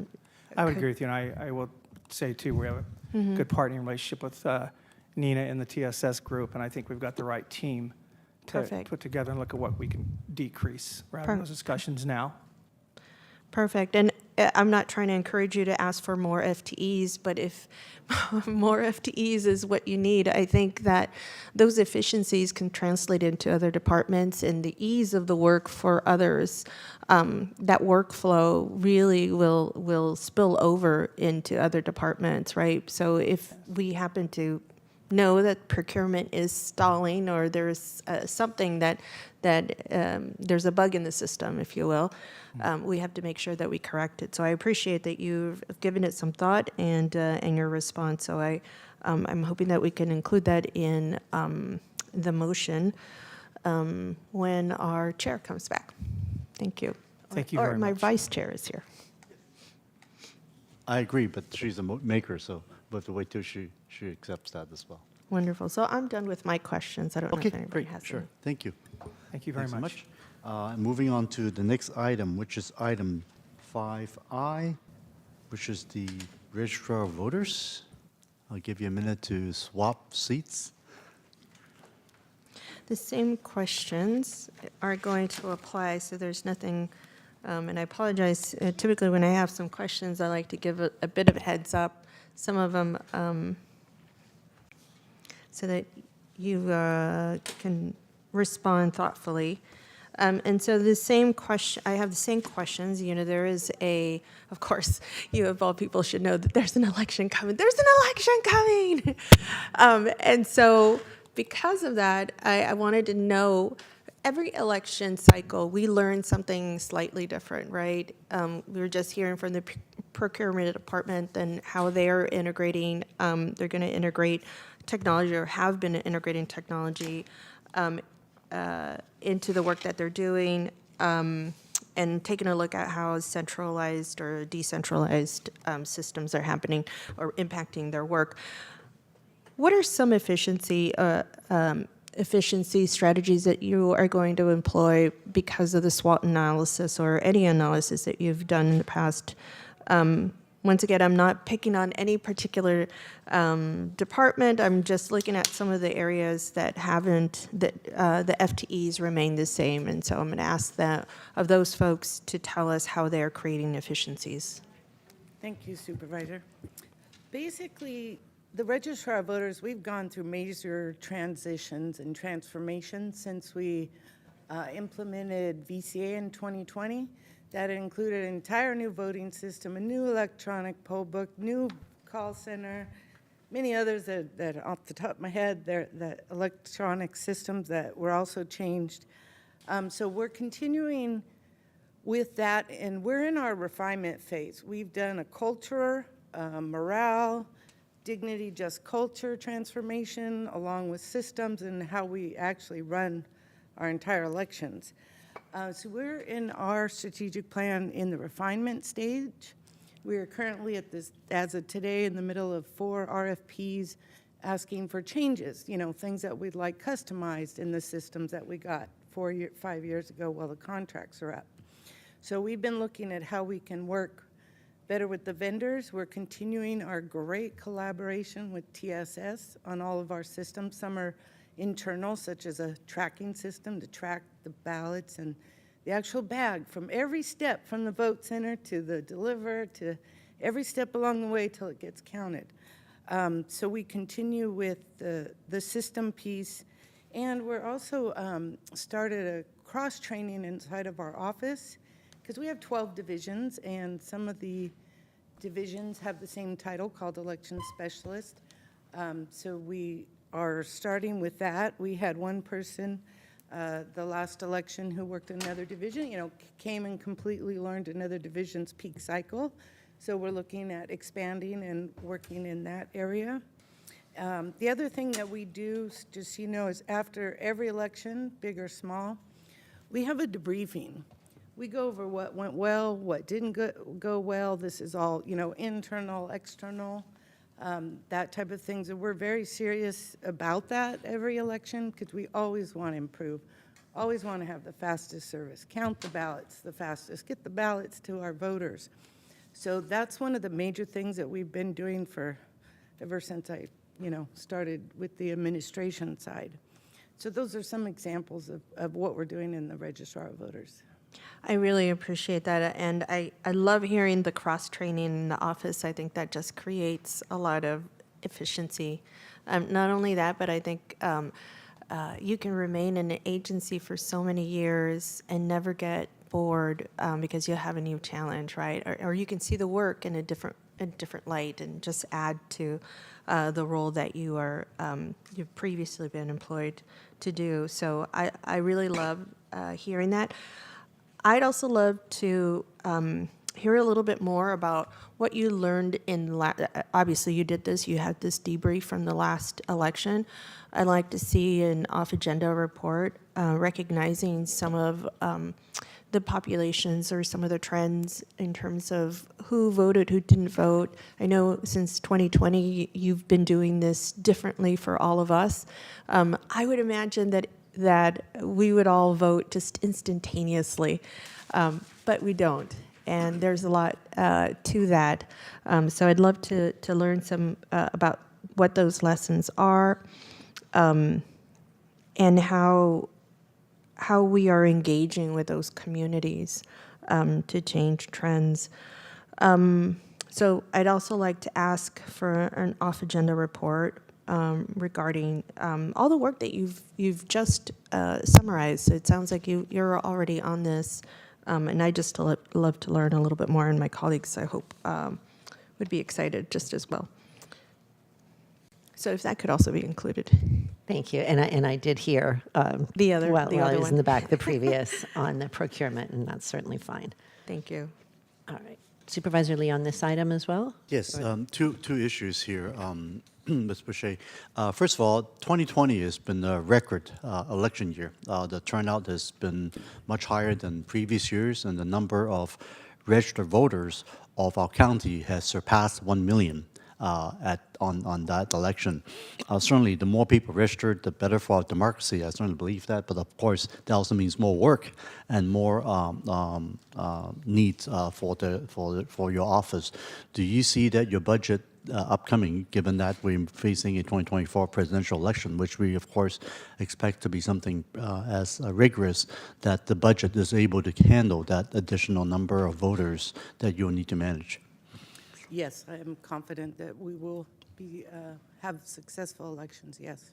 Okay, and then second thing was regarding the security. As we have seen more divisiveness and the vitriol in the, not just the social media space, but certainly those who are working for the elections, the monitors and those who are who have been running these elections, they have not seen many of these type of conflicts as in previous elections cycles. Do you foresee we'll need more security potentially to protect this process, to make sure people voting will feel safe going to the polls? At this time, not additional. We work with the county. We work with the district attorney, the sheriff's office, Doug Feliciano. We have already plans in place ahead of time, the 15 city police departments. So we plan everything out ahead of time.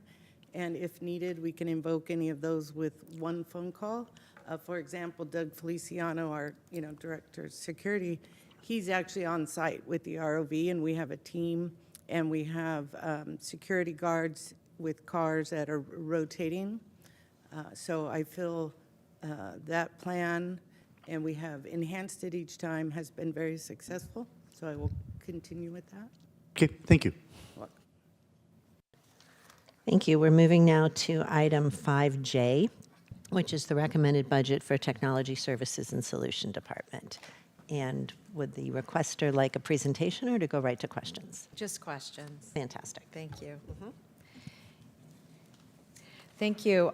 I was interested in hearing this item in part because I'm very concerned about cutting this department. And I just want to say, I'm not going to, I don't need you to defend your department, but I really want to talk to the county exec about this. And let me just ask this question. We have a number of projects that are in pipeline for this department, everything from the JMIS, I don't know if I added a letter there, but JMS, I think I always do add a letter there, but other areas in the organization, we're really pushing on reducing staff and yet continuing to provide services. And it seems to me that a lot of our technological projects are a major impediment to us getting the work we need to get done. So my question is, are these positions, is this kind of a challenge in terms of meeting any of the needs of the projects that are in pipeline? And by the way, almost all of them slower than we anticipated and more expensive than we anticipated. So I'm nervous about removing staff from this department overall. Well, we focused in TSS upon vacant positions that have been challenging to hire and don't have great applicants applying. And one of the challenges we have, particularly in TSS, is that because we are in the Silicon Valley, if you're a technology specialist and you're wanting to work for the government, you're going to take a significant financial hit in your opportunities. You know, the Googles and Facebooks and all those can pay millions of dollars for leaders in TSS, and obviously we can't do that. So we focused purely on the positions that have been difficult to fill, and we realized that when we did the ITCC, which was a complete reclassification of all positions in TSS, we did leave the department with excess positions that we now feel we need to correct. So the answer to your question is no, I don't think it'll affect the projects, and we've worked together with Nina to work on that. But, you know, we're still challenged with hiring in TSS. So I think this is probably the one time in the history of the time that I've been at the county that we actually have an opportunity to hire people in technology because of the layoffs in the private sector. So I would just say that two things. One, I would be very interested in getting the prioritization of the list of implementation projects that are in process and their timelines, because I frankly think that there's a window of opportunity that we have right now that we won't have potentially again in terms of being able to hire. And I just want to add two things. One is that, you know, we've been working, all of our offices have, with the remaking our websites, and the county is so large that this is going to take 1.5 years to do.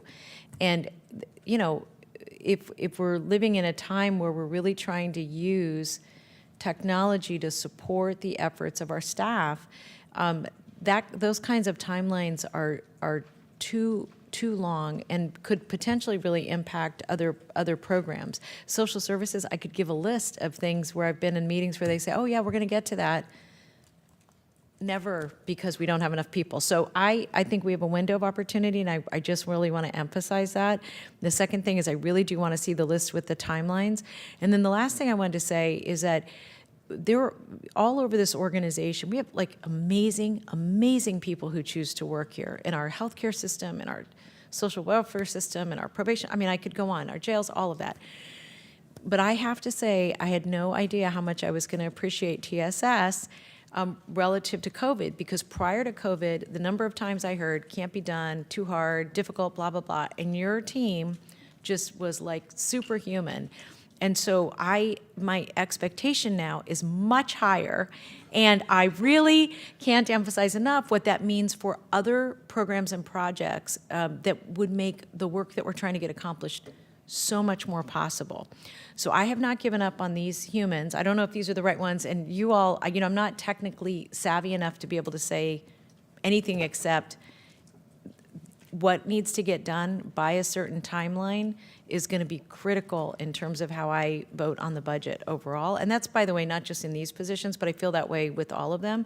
But these are the ones that scared me the most because of the number of projects that we have hanging in the balance and our inability to provide the high level of service that I know our staff is capable of, because we do not have the technology married to that.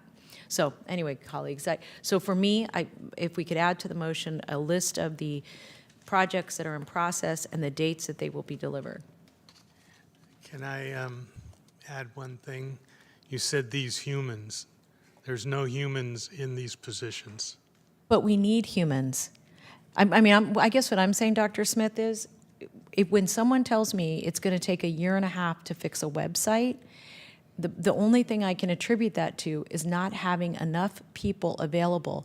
And we understand that in other areas. And on the business side of the organization, and I know you've tried to invest in ESA and in TSS, which is why you did the rebuild, but I would just say I wouldn't be prepared to vote yes or no on this until I can see where our technology programs are. I recognize there aren't people in them right now. I want to make sure we have the people it's going to take to provide the support that the other 23,000 people in the organization need. That's really what I'm asking about. But I understand the point you're raising.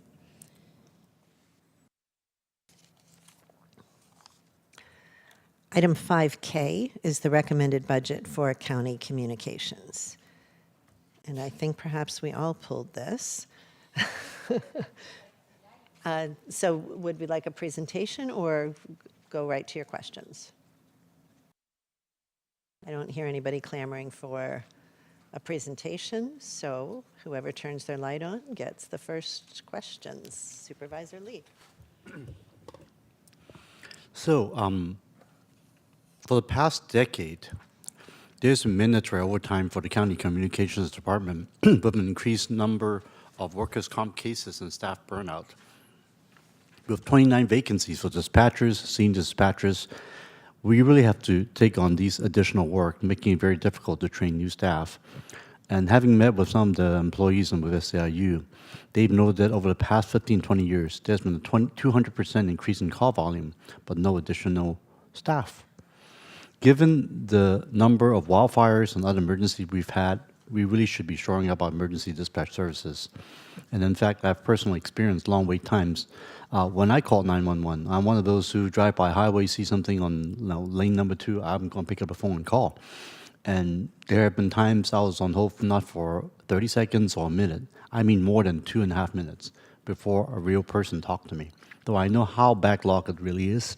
And so I really think that instead of deleting these vacant codes, we really should at least keep some of the vacant position codes open to address these overload work concerns. Thank you. Thank you. Supervisor Chavez. Yes, I would say the same thing. And as a matter of fact, in this area, this probably speaks, well, first of all, I know we've been trying to remedy this for a long time, and I see, James, your light is on. And I know, James, you dug deep into this area. So, President Ellenberg, I'm happy to wait until James makes his comments, and then I will disagree with him. Go ahead. James, go ahead. Yeah, well, I can definitely directly speak that the challenges related to vacancies in county communications have existed for many, many years. It was certainly something I worked on as deputy county executive many years ago. But as to this, and even the comments related to TSS, I think it's important getting the follow-up information, and we'll make sure we provide this, that the board is cognizant of the remaining vacancies in these classifications that exist in the department. Because when we looked at some of these, including specifically at county communications, the intent is not to impact the recruitment pipeline and in fact allow continued efforts to fill existing vacancies. And so I think that's important context, because it's not as if the proposed deletions here, or in fact in many, many, many, many other departments across the board here, result in there not being vacancies in relevant classifications. I just would remind the board that in the broader picture context, 80% of vacant positions, that's 2,850 vacant positions, are left in the organization. And you know, it is not as if for these departments that they're being left with 0 vacancies to continue to recruit and fill. And the importance, certainly with respect to dispatchers, for there to be continued vigorous efforts to recruit and fill vacant positions. So, you know, I think one of the challenges is that showing the budget in a way that only shows the change is partly, and, you know, and I read this section, and I would not have known that for any of these positions. Obviously, writ large, we understand that. I think most of the board understands how many vacant positions we have. But the challenge is, what you just said is actually not compelling for 2 reasons. One is that if we continue to have ongoing vacancies in areas that were hard to recruit before 2020, then the question really is, did we fix the pipeline issues, how we pay people, the training? And the answer in this department is that the staff, the leadership there, has done an incredible job of trying to work through all of those problems. And James, I remember when you were assisting that we saw a bump in staffing. But the bigger question I think that we're asking is, how do we get the security we need in these hard to fill positions that were even hard to fill pre-2020. And this one falls in that category. And so if what you're saying is we can eliminate these positions, and the thing we're going to do to get the other ones filled up is we're going to take the following actions, then I would be understanding the strategy. But the way I look at this is we're taking our foot a little bit off the gas, and that's a huge concern. And I don't want the department, the people who work there, to interpret, and I'm not just talking about the leadership, but the line staff, to interpret us not being interested in their experience, their desire to, all of that. That's just, it's just critical. And anyway, so I didn't think that the information supplied here made me think, we have a plan. Do you want to respond before I go to Supervisor Simitian? Yeah, I think it's absolutely correct that this doesn't show the remaining vacancies in the classification. I think that's important information the board should have, and that's information that we will provide the board, because I think that's critical context. For some of these classifications that have been challenging for a long time, there's been a lot of conversation, obviously, with respect to dispatchers, and I think that that's a conversation that should very much continue, but a lot of efforts have happened and continue to happen regarding recruitment, and I'm sure the department could speak to some of the additional things that they've been working on.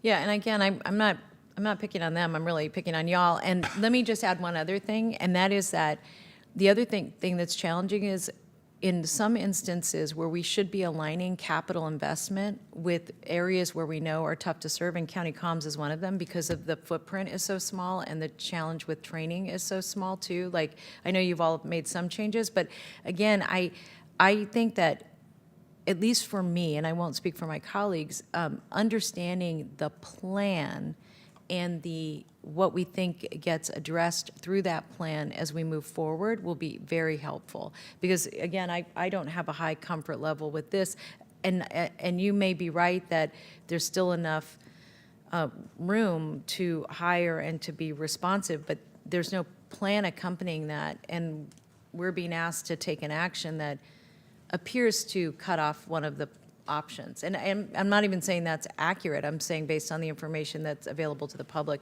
and to the board today. So thank you, colleagues. Thank you. Supervisor Simitian. I want to meet to much of what Supervisor Chavez said. We've had the conversations about how hard it is to attract and retain people here in the county on many occasions. And, I think at this point we all know what some of the impediments are in terms of high cost of living, housing costs in particular, competition from other sectors of the economy. But we've also talked about the fact that we get in our own way in terms of our hiring practices and the time and the bureaucracy that we make ourselves go through to attract and retain these people.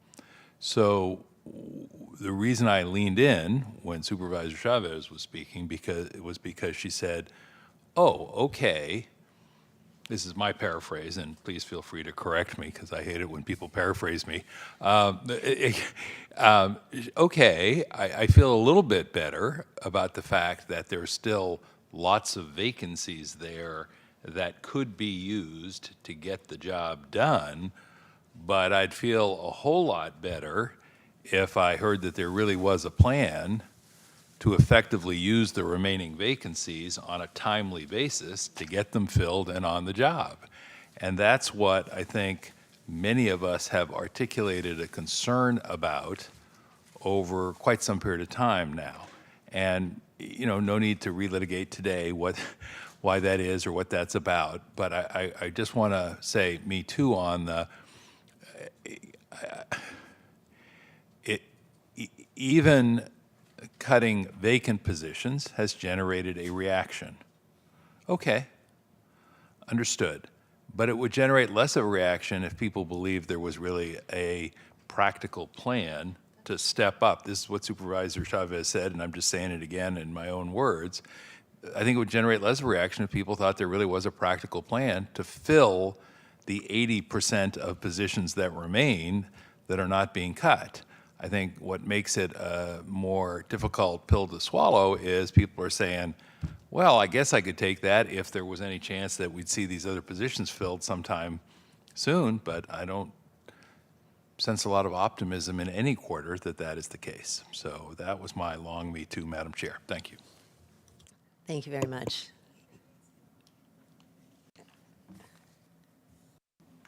Any other comments on this item? I think our senior supervisors did an excellent job. Thank you. Then we'll move on to item 5L, the recommended budget for fleet and facilities. And that was one that I requested. Did anybody else also request that? Yeah, okay. Great. Then happy to start with your questions. Supervisor Lee.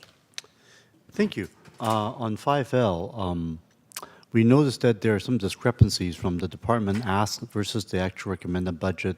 For example, there was a request for 9 janitors, but only being provided 4, or asking for the 2 roofers and 2 repair technicians, but only being provided 1, and no locksmith position being proposed. I'm a bit concerned about the number of janitorial positions in particular. I know that we are facing a tighter budget this year, but as a broad question, do you really feel that the county has enough support staff for the upcoming year? Dr. Smith, sorry. Is that for me? Yes, please, sorry. Well, I think the basic answer to all of the questions for the last hour have been, we don't have the money to do anything more. I mean, you know, we're in a deficit position. I'd like to keep all of the positions. I'd like to expand the positions. I'd like to make sure every department gets what they want, but we can't do that financially. So we had to make decisions about cuts that were uncomfortable. And so in this case, why not ask to get this revisited during the mid-year budget review to see how the department's holding up with these positions that has been approved, and we go from there? Yes, that's the whole reason for the mid-year budget, is to reassess our status. Okay. As I pointed out initially, we anticipate the mid-year will be worse than what you're looking at now. There will be a time in the next 2 years where we're not deleting unfilled positions, but we are deleting filled positions. I just want to prepare the board for that. It's inevitable.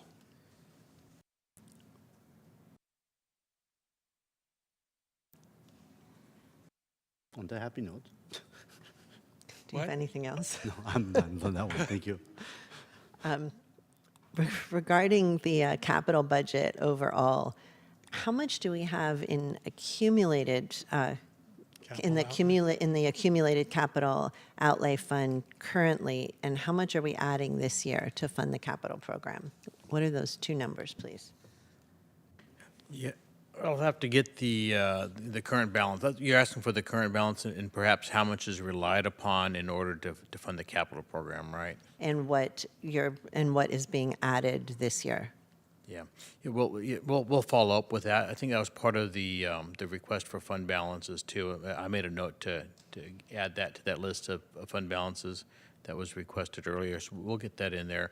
Much of that balance is relied upon to fund the capital program for next year, so we'll add that context as well, how much of that's needed to fund the projects that are in the recommended budget. That's really important information for us to have, and it's I know that we're getting better, and I know that we're being more and more transparent, and I'm so proud of the progress. But somebody else is in progress. But without this information, to me, as basic as fund balances, it's really hard to think this through. And for sure, I understand that any cuts to the capital budget would be one-time spending rather than ongoing. And I know we're anticipating, as our fearless leader so blithely said, to allow departments, though, time to work with you, Greg, with OBA, to develop strategic ongoing reductions over the next few months. Do we have an option to delay capital projects even for a short period of time? There is for some. It's going to be difficult for the ones, obviously, that are in contract, in construction. Sure. But for the ones that we have not begun, to delay the start is an option, but it buys time. It doesn't obviously address the structural deficit. For sure. But it buys time. It buys time to do this in a thoughtful way. So here's one example. I don't know if this is the best one, a good one, or an impractical one, but we have $8.2 million in the remaining available project budget for the jail facility design and construction. That's in the CIP on page 54. Could we use that for other capital projects or to delay the cuts to the 62 behavioral health positions, estimated at about $8.9 million? And really, I know that I'm cherry picking different things, but that sort of, when I think about options, what would have been ideal to me would be to see either 2 or 3 options that the board could choose from, or 2 or 3 options, 2 of which you think are really bad ideas because X, Y, Z, and that there's only ultimately one that you could recommend to us. But it seems that there could have been something around the capital projects, or thinking about financing for capital projects, so there's more general fund available for other projects. How do we think through that and basically either agree with you that you came to the right conclusion regarding the only feasible option was to cut unfilled positions, or that maybe there were some other creative things to do? Well, let me jump in on that. I think the one thing about delaying capital projects is that they all have an effect on our employees as well as vacant positions. Most of the capital projects that we can delay are small numbers, small projects, and we've delayed some of them already. So, you know, it's a balancing effort. And we could delay a lot of IT projects, but I get a nasty look from Cindy. Yep. We could delay projects in the hospitals, but Joe will kill me. Only metaphorically. We could delay housing projects, but that would be another killer. So we'll give you a list of all the capital projects, which is all in the capital improvement plan, but we'll give you a new list and let you see which ones you might want to delay. Thanks, I appreciate that. I know that none of this is easy. Anything else on fleet and facilities? And thanks, Jeff Draper, all the Jeffs. All the Jeffs. Anything else on this item? Yes. Supervisor Chavez, go ahead. Thank you. And I want to just concur with a couple of things that President Ellenberg said. One is that, you know, when we're looking at, hey Jeff, when we're looking at these documents, it's hard to look year over year and see, oh, are we really going to be able to draw down this much money this year? And in particular, I was looking at the deferred maintenance and recognizing that under deferred maintenance, I don't know what our average spend is, but I know last year we had half the amount that's in this year. And so what I don't know if that means is that we're just able to stack those projects and able to move them now because of pre-work that's been done. But maybe could you just give us an insight on the deferred maintenance body of work? Yes, of course. Jeff Draper from the Facilities and Fleet Department. We've taken a look at how we want to put together our deferred maintenance program this year. We package together projects that we can execute at a faster rate, similar type work, using similar contractors or the same contractors to do various, pieces of that package, if you will, so that way we can get in and get it done. We've always had trouble executing faster because either one, the work was discrete and apart, not always thought together well. Now we're much more together on it this year coming forward. And is that, Jeff, if I'm looking at the projects and deferred maintenance, because I think the on average they're probably about a million five with two exceptions to that. I mean, if you average out the list, does that mean that for what we just voted on maybe a week ago, that these are bundled with those particular construction companies? And really, I guess what I'm asking is the point you're raising, which is how that bundling is going to work relative to the types of work that's on this list. Some of the work we'll be executing, you're thinking the job order contract is one of the, I think that's what you were referring to, different ones of them. And then others will be self-packaged and go out as a separate acquisition, depending on if that makes the most sense for that particular group of projects. And then could you talk about that relative to the recommended capital projects? Because there does seem to be overlap. And again, these are at such a high level, it's hard to know the answer to that. But is the idea that in some areas, will you be able to overlap the larger capital projects with these smaller deferred maintenance projects? At times we do, yes. The goal is as we go into it, as you can imagine, when I go into a suite or a space in our facilities, my goal is to get in and get out of there and never go back in there for the next 10 years outside of normal maintenance. So we don't want multiple projects hitting the same space, over a period of 2 or 3 or 4 years, so to speak. We want to be in there one time.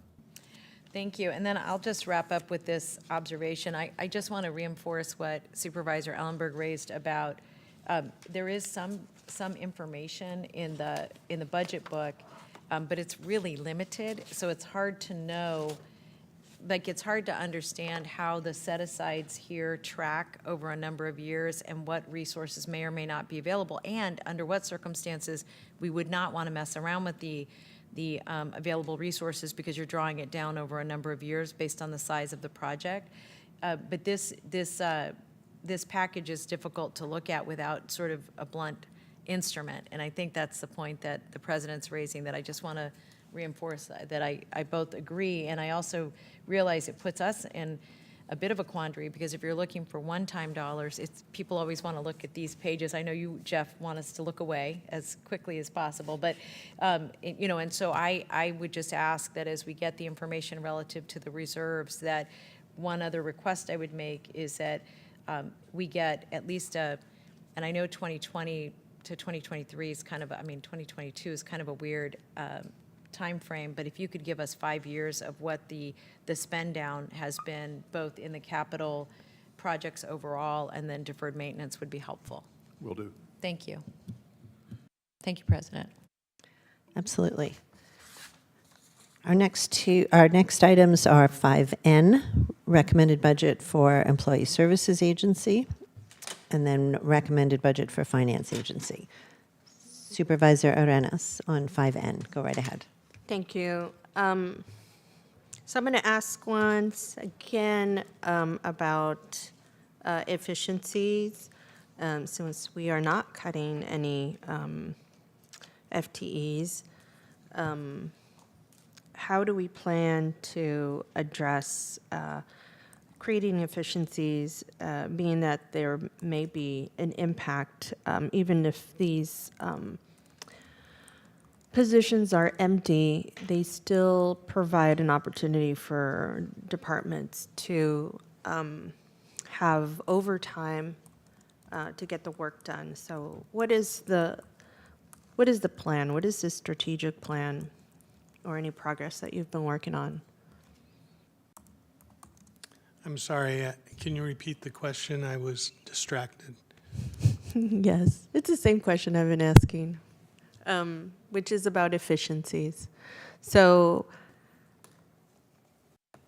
I'd like to see an off-agenda report that has a strategic plan and summarizes the efficiencies that ESA will take on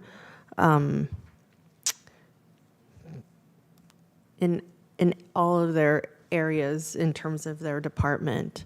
They're the folks that, when we want to get people on board, there may be a delay in employment for And maybe one of the reasons why we have so many vacancies, I'm not sure. So I'd love to see what that strategic plan looks like for them. I'd love to see what their SWOT analysis was and what they learned. And like I said, a strategic work plan for efficiencies. Sure, we can do that. Perfect. I should have just said yes to begin with. I like this conversation today. I hope it stays like this for the next 2 days, right? It'll just make it really easy. And you know, I think it's unfair for me to ask these questions about a couple of the items. And I know that I only asked about registered voters and procurement and now ESA. But I think we should be asking of all of our departments on what they learn in terms of their SWOT analysis and what their strategic work plan will be, because I think it'll allow us to, it'll inform us and allow us to make better policy decisions when we understand what the department is already doing versus maybe some of the assumptions or lack of information that will create it'll just create a void for us. So it would be wonderful once the budget process is done that we also hear from those other folks that I didn't ask for specifically, but not because I didn't want to pick on them. I'd love to see it from all of our departments, just to see what the work, their strategic work plan is and how they're carrying out those priorities that we said that we would abide by, and how we are going to move forward with this work, being that this is difficult, right? Even if these are vacancies, they still represent a source of funding that could inadvertently impact overtime or just the work that gets done. And next year, we know, like you said, Dr. Smith, we know what's happening next year. We know that there may be a path where we are going to have to eliminate real positions and not these vacancies. But these vacancies it's kind of a mid-step, if you will, because they do represent a source of funding for the folks that we do have on board. And, you know, we're just asking them to work overtime or for extra help. I think in leading to next year's very difficult fiscal year, and learning what our departments are doing already in preparation to that is important.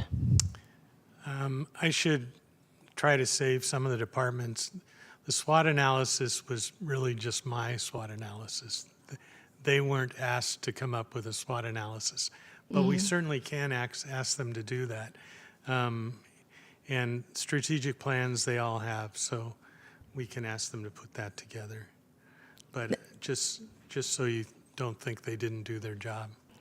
Got it. No, I wasn't sure, and maybe that was one of the questions I should have asked initially, was where did the SWOT analysis come from? But I think it's always a really good idea for all of us to have strategic work plans, and Right. Because what we focus on, we put energy into. And if we don't have those focuses outlined for us for the remainder of the year, we could really stray by what we think are urgent matters, but not as important as carrying the work that is at the core of what we do. Right. Anyways, thank you. Thank you. Anyone else on item 5N? We're going to go to 5O, which is the last item in 5. So public commenters, we have a motion and a second, which I'm not going to reread, but the clerk has all of that captured. We'll hear N-O, then we'll go to public comment, and then we'll vote. We just heard N. We'll hear O, and then public comment, and then vote. So recommended budget for the Finance Agency. Supervisor Smithian. Thanks. I have a couple of very tangible, specific items, and I'll let somebody raise their hand and tell me who they are, if it's their department. I am, first wanted to ask about further plans for informing the public about the impending move of the Department of Tax and Collections and the clerk recorder to the Tasman campus. And I'm asking, because I think it has, you know, I asked about this, and somebody in my office said, well, haven't you seen the signs in the elevator? And I said, no, I hadn't, and I don't know if that's a commentary on my lack of situational awareness or on the signs, but through the chair to the county executive and his team and the folks at finance, I think there is, I mean, you know, how long have these offices been where they are? Let's start there. At least since the early 70s. Okay, so I can't tell you exactly. I'm just thinking out loud here with you that after 50 years of expecting these services to be in one particular place, when they move to another particular place, which I think that's going to be a surprise to people. These are public-facing offices. You know, whenever there's a lot of activity in the building, all of a sudden I notice that it's going to these two offices. I am worried that we're going to have a lot of people coming to the wrong place, and it's a bit of a stretch here, but I'm going to make it. I mean, we do a good job of talking about sustainability, but people driving all over the county to the wrong place is not helping. But more directly, in terms of the organization, I'm concerned that we're going to have people showing up in this building who are angry that they're in the wrong place after they finally found it. Then they're going to show up in the new location angry that they had to schlep to not one place but two places. And all that's going to be an impact felt by our employees as well as our constituents. So can someone share a little bit about how we're going to provide a robust program of notice so that every man, woman, and child in the county knows where these two offices are headed and when? Because I'd be hard-pressed today to say when, because I know that forgive the choice of words, the moving date seems to keep moving. So why don't I stop there and see if there's some reassuring words. Your button. Margaret Olaya, Director of Finance Agency. So we have been thinking about this move for since before the pandemic. And we have been working with the public in terms of notification. So part of what you saw on a communication plan was this would be the last time we're going to be here for the property taxes aspect of it. So we wanted to make sure those members of the public coming into the county have good notification getting started. Those who like to be here in person, they know that we're leaving. The information was shared at the point of collection also for this year. We have a communications plan with the PIO's office, working with our departments, both the clerk recorder's office and Department of Tax and Collections and the Office of the Assessor, because it's all three of us leaving, to have a plan of dissemination of information to the public. So that's coming up. We're going to do them in phases to make sure that we get the information out. It's going to be on our property tax bills. So of course they know that. We're going to also have that information on our website in addition to a press release. So all those will be happening. The plan is also for the December peak for those who fail or miss the communication. We'll have an office location here for those who are coming in to make payments in December so they're not turned away. But we're hoping that we're getting as much information as possible out as possible so everybody's aware of the transition. Yeah, I won't hold myself out as a communications expert or public notice expert, but Dr. Smith and Mr. Williams, I will just say, this is a avoidable problem. This is one we can mitigate. We just need to spend some time, effort, energy, and resources in communicating, you know, in the multiplicity of appropriate languages and in the multiplicity of appropriate media, the information that people will not have top of mind.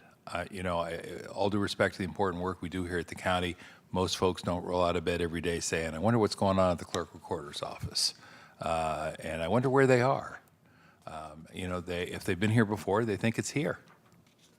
Simple as that. And if they've never been here before, and God help them have access only to old information, then it's not going to be. So I wanted to highlight it, ask that maybe in the motion we direct staff to ask for additional emphasis on public awareness. One of the things our county struggles with, in my experience, and Supervisor Chavez and I have been a choir on this one as well, is community outreach. We've got a lot of people who do a great job at doing their great job, but that community outreach piece is tough. So let's not get in our own way on that one. The second thing, Madam Chair, is some colleagues may remember that I had a particular interest and weighed in on the restrictive covenants program back when that conversation was before us. I thought then and still think it is a monumental technical and logistical and bureaucratic challenge. I wish you well, Godspeed, good luck, go get them. And I was impressed with some of the technology that you're bringing to bear on it as well. I do, however, think that it would be an added benefit if we had some kind of public-facing website that sort of details what we're doing, reporting the findings of the program, could be mapping of the areas where the restrictive covenants exist, could be outreach. I know Marin County has gone down this path and have found some opportunity to do that. So could the maker and the seconder incorporate direction to staff to come back in the June budget, incorporating a plan for some kind of public-facing communication, including but not limited to a website, reporting the findings of the program as part of the budget process? Yes. Thank you very much. And I'll say thank you very much. Thank you. I know this one is wonky, but it is the unfortunately still living proof of the structural racism that was built into our system of property transfers for, I could say the last century, but that would not underscore how recent this phenomenon really is. So that's why I think it's worth more than just a technical solution, and I think it needs something that's public-facing to sort of highlight. Thank you. Thank you very much. Can we take a vote on 5? I just want that one little point there. Of course. So I just want to mention, given how often we refer to Google Map to find these things, I just want to make sure that after that transition takes place, it happens immediately on that map, because that's one place you make sure people go to the right places instead of wait weeks or months later. Thank you. Thank you. Super cool addition. Thank you. Do we have public commenters on item 5? We do. We have one speaker in chambers, and we have currently 4 on Zoom. Okay, let me remind all the folks on Zoom to please raise your hands now if you are intending to speak on any lettered item under item 5. We will hear speakers in the chamber first, and we will close the Zoom queue when the first person begins to speak. And I want to make sure I don't cut anybody off that desires to speak. So if you're interested, please do raise your hand, your virtual hand at this time. And let's begin with the speaker in chambers. Our speaker in chambers is Juan Estrada. Please approach the podium. You'll have 2 minutes to speak.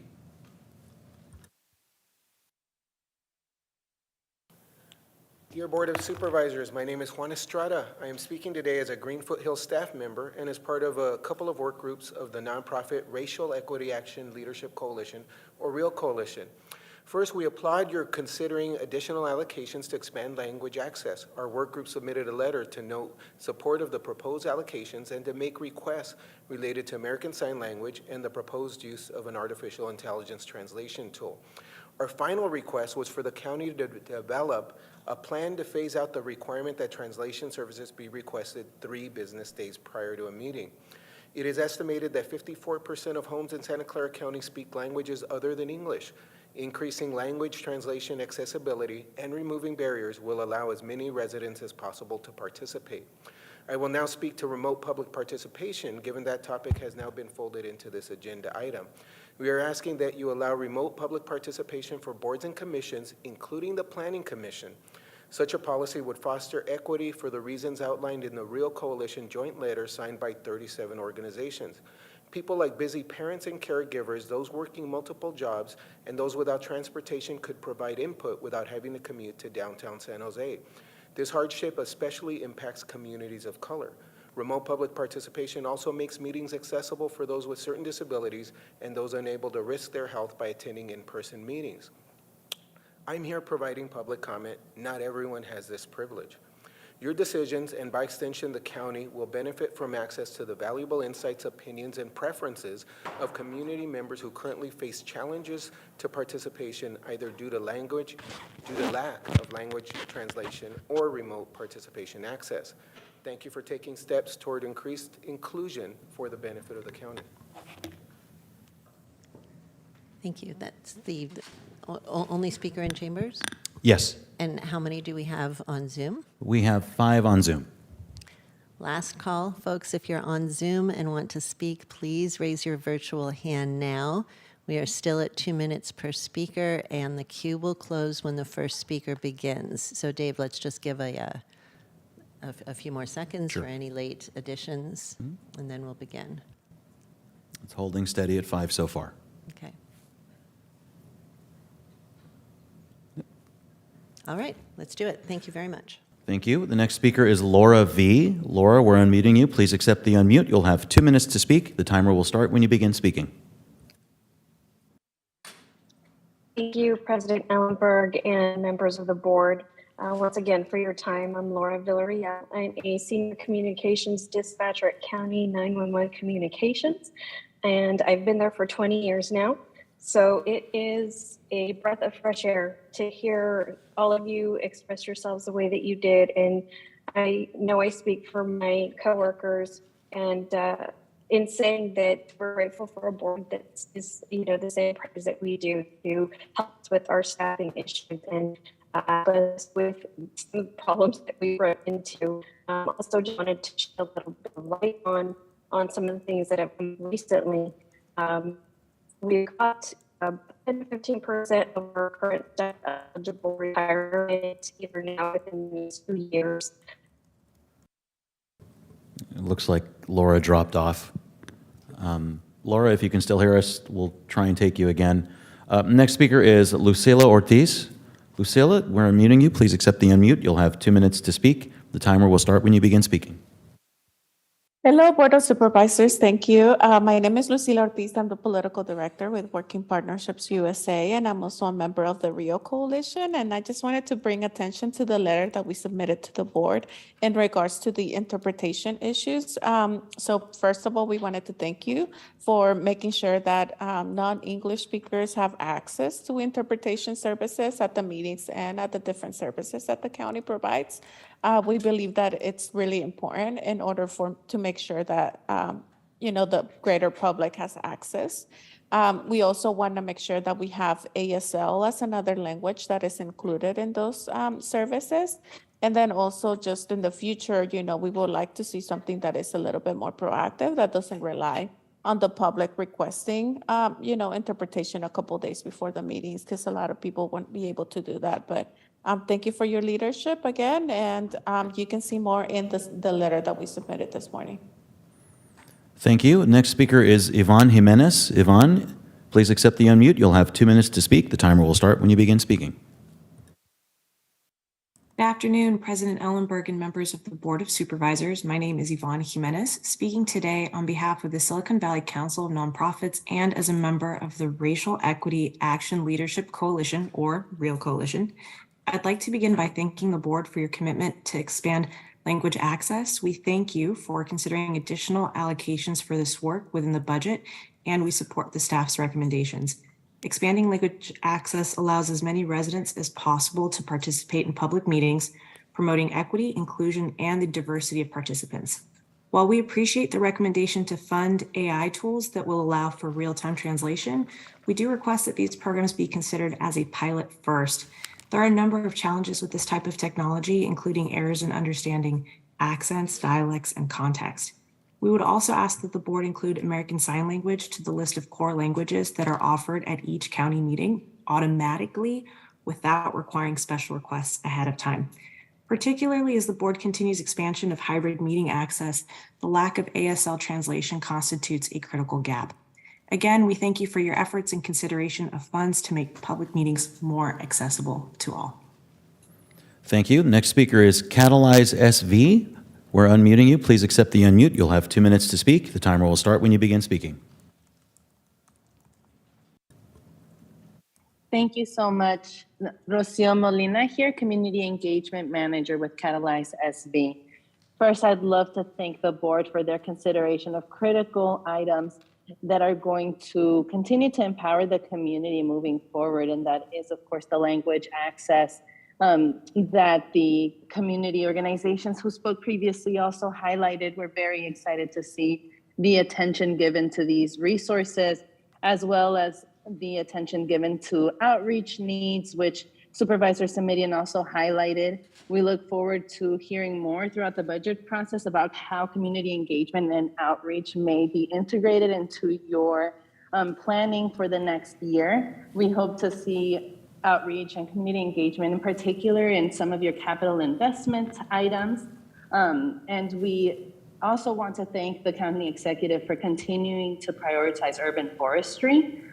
We have been engaging with the community on the value of greenery, both in relation to sustainability, but also health outcomes, mental health outcomes, and physical health outcomes. And it's of priority to the community members who we have engaged on the topic, and we're happy to see that the county is in alignment on that item. We hope to continue to engage with all of you in your thought process, and thank you again for all of your work on the budget. Thank you. Thank you. It looks like Laura V is back. We'll try taking her again. Laura, please accept the unmute. You'll have 2 minutes to speak. Thank you so much. My apologies on that signal issue I had. Anyhow, for President Ellenberg and the members of the board, once again, thank you for your support in priorities for our department and continuing to work with us and collaborate with us to give us some relief from these staffing issues. And just wanted to reiterate our increase in call volume over the last 10 to 15 years now is up 200% with no additional staffing. So see our positions as critical to our staffing need. We can project that the call volume will continue to rise. If we positions, we're not going to be able to meet demand. And that is very concerning, not only to myself, but also to my coworkers, I'm sure to the board. And again, to show some of the issues that we continue to have our high turnover rate. We need to have that pipeline and hiring funnel full, and Executive Williams has referred to as well. This suspended for a bit. It looks like Laura dropped off again. Our final speaker is Stephanie Simonik. Stephanie, please accept the unmute. You'll have 2 minutes to speak. The timer will start when you begin speaking. Thank you so much, Clerk Dave. Good afternoon, supervisors. I am a board clerk. I've been at the board of the clerk of the Board of Supervisors for almost 8 years, and I've really enjoyed my time, and I hope to continue to do so. I will say that the clerk of the Board of Supervisors is very small, but we're mighty. And like all departments, the amount of work we do and the quality of work is absolutely incredible. I cannot say enough about my coworkers. They're amazing. So I wanted to say I was pleased to hear Supervisor Lee and Supervisor Simitian's questions relating to the COB budget. It appears more county meetings will be moving to the remote public participation model, which actually we just heard from one speaker and from 2 speakers asking for augmented interpretation measures in real time. This will serve the public more and really empower the community, which is positive. That being said, it will heavily impact board operations employees relating to our workload and overtime. I'm a lead, and as a lead, I know firsthand what it takes to put a meeting together and how scheduling can be a challenge. You all know this as well. It's been a pleasure to serve all of you. So I just urge that the supervisor's questions are answered, and also thinking about how TSS can further partner with board operations. Finally, I believe that there's really good information from the Clerk of the Board of Supervisors in the packet, and in order to provide excellent customer service that has been asked for, I feel like these needs need to be addressed. Again, I'm proud to be a Santa Clara County employee, and thank you so much, supervisors and administration. Thank you. That concludes our speakers. Thank you. Let's vote on item 5, please. Supervisor Arenas? One item, sorry. Excuse me.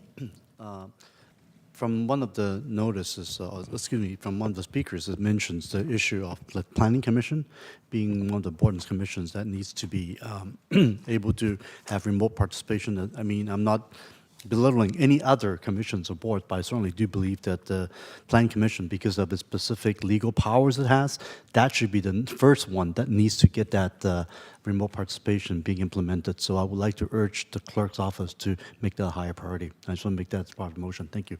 Supervisor Chavez. Thank you. And I just wanted to say to Laura, who was speaking, I think she was from the communications dispatch division, that we really couldn't hear her. So if she could send her comments in writing, we heard pieces of it, and so I would love to learn more.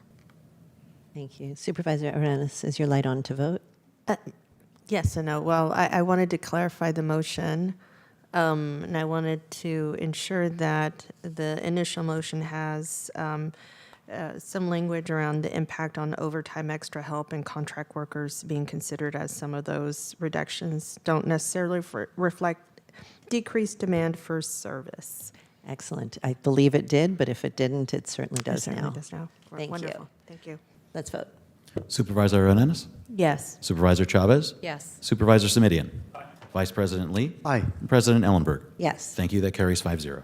Thank you very much. Item 6 is board requests for information. I'd like to approach it in the same way. We'll hear whichever letter items the board wishes to discuss. My request is just item 6B on the Universal Screening Initiative. May I hear from my colleagues which letters you would like to hear? Supervisor Lee. I have 6C, please. 6C. Okay. Supervisor Simidian, your light's not on, so we'll come back. Supervisor Chavez. I have to get my letters organized. I'm sorry. It's all right. Supervisor Arenas. I do too. I need to get, if you give Yeah, me a so- moment. Just a note to the public, we did talk to all their chiefs. I'm not catching anyone off guard here. No, it's not that. It's that I think I misordered them. Not a problem. But I would say I'd like to look at the universal development screenings, as you just pulled out, So the B. remote, and then I think remote meetings. What's the letter, please? I don't know. I'm sorry. I wrote my notes separate of that. But the remote meetings, 60. FEMA reimbursement, because 6D. I can't talk about that enough. Okay. So I have 6B, C, and D. And then the consultant for child care analysis, and then the trauma and recovery center. I'm going to give you a minute to find those letters. All right. And I'll go on to, oh, wait, Supervisor Lee is doing it for you. Which- Child care is 6G. 6G. And the trauma? That's C. C? I. Thank you. It does take a village to run a meeting. Okay, Supervisor Simidian or Arenas, do you have any to add? We've got B, C, D, G, and I.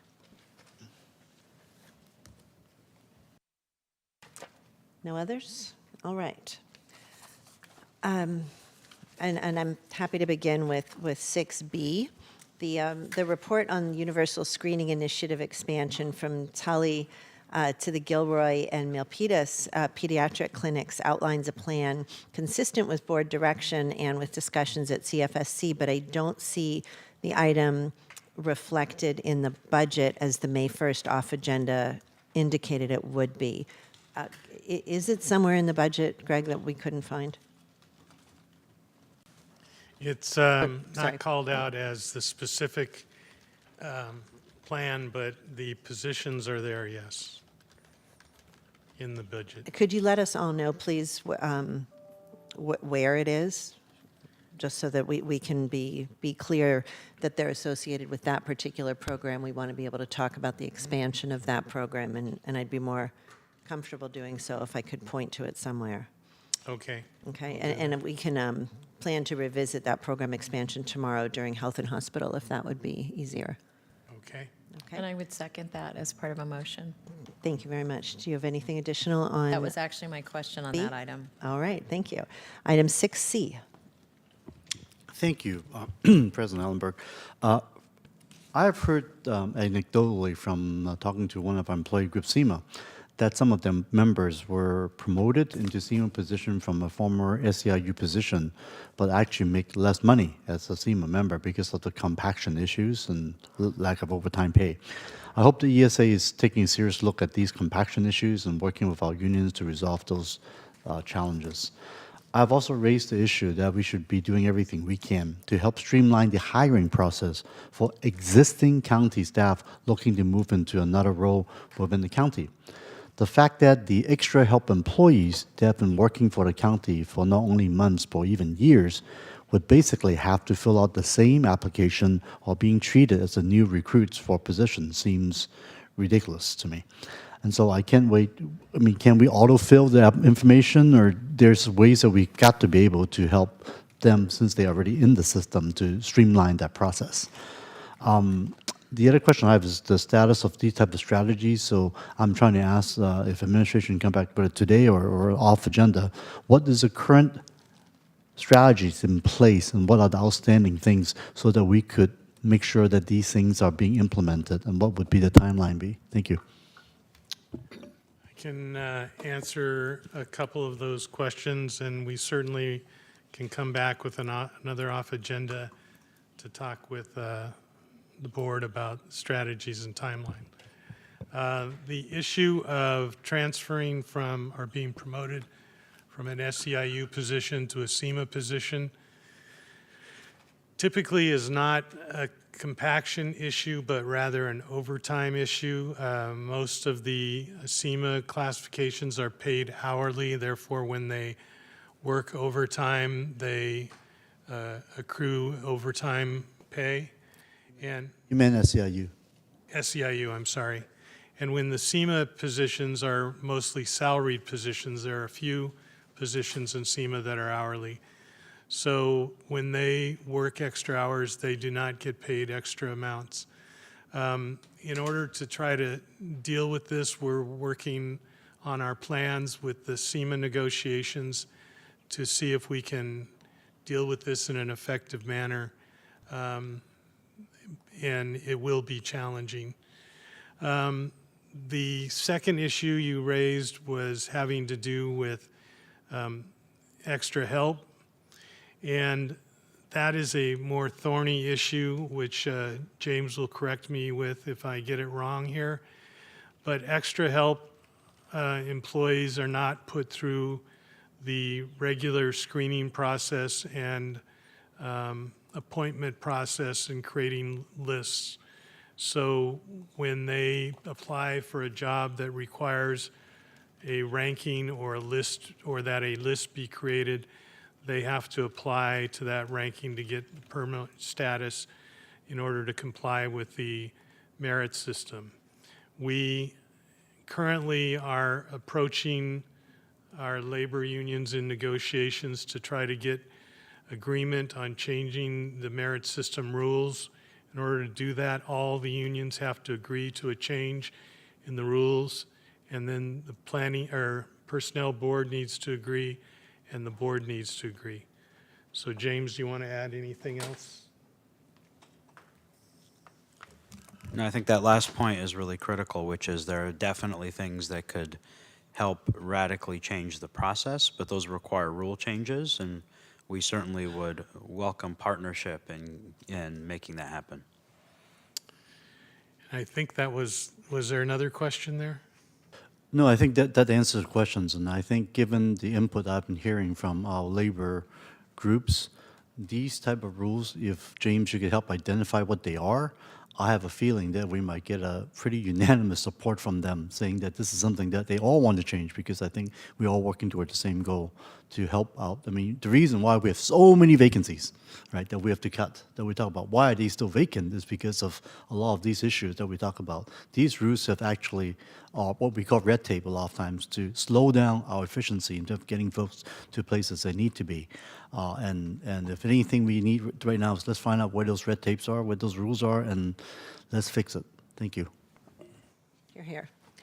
Item D, which is what, Supervisor Lee, can you help me here? That was me. Item D, thank you. Yeah, he was helping me with my homework. Thank you. So on item D, I feel like I may have misunderstood some of the discussion earlier, and I just want to make sure it's appropriate in the last action we took. So this item really... Clerk of the board, I just want to make sure the public knows which item. Thank you. Item 60, and this is an off-agenda report relating to resources required to extend remote public participation and services to county boards and commissions. And I don't know if our clerk of the board is still here, but what I didn't understand from this report is that, was this not integrated into the budget with a recommendation from you all, or was it integrated? After discussing the issue, we felt that there was no need for additional staffing to implement the direction of the board. So, got it. So maybe I don't understand it. So essentially, you're disagreeing with this report? Yes. Okay. So the action we just took then in the previous action was to, Susan, was it to do a referral from the action we took last time referred this document 6D to the full board for budget purposes? We didn't reference that in the previous motion, but yes, on the content. Okay, so why don't, for the motion in a second here, that we include this content, and what I would ask from the clerk, my request from you specifically, is for you to make the recommendation through the county exec, of course, but since you're a direct report to the board, for you to make a recommendation on the option that you're recommending here, and that, you've heard the board say this is a priority, so I'm interested in your take on that. If you want to give more thought to that, I'm not trying to put you on the spot right now, but I would be interested in having that come back as part of our final budget discussion. Absolutely. Thank you. All right, that was my question. Thank you very much. Next is G, 6G, which is childcare analysis at Bascom Station. Thank you. I did want to say, I didn't expect,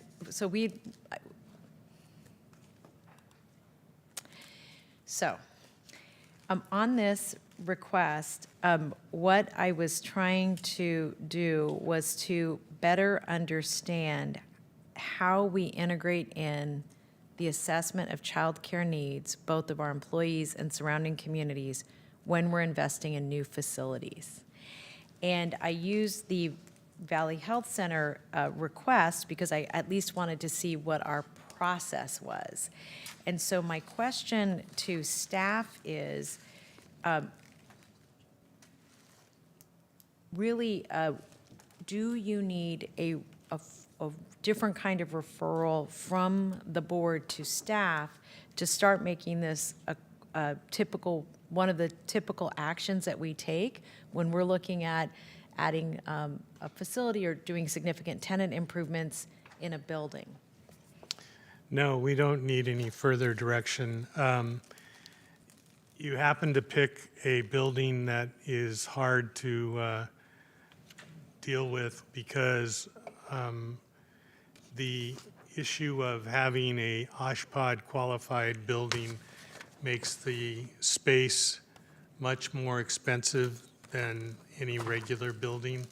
So for this area, we're looking around the neighborhood, closely in the neighborhood, to find non-OSHPD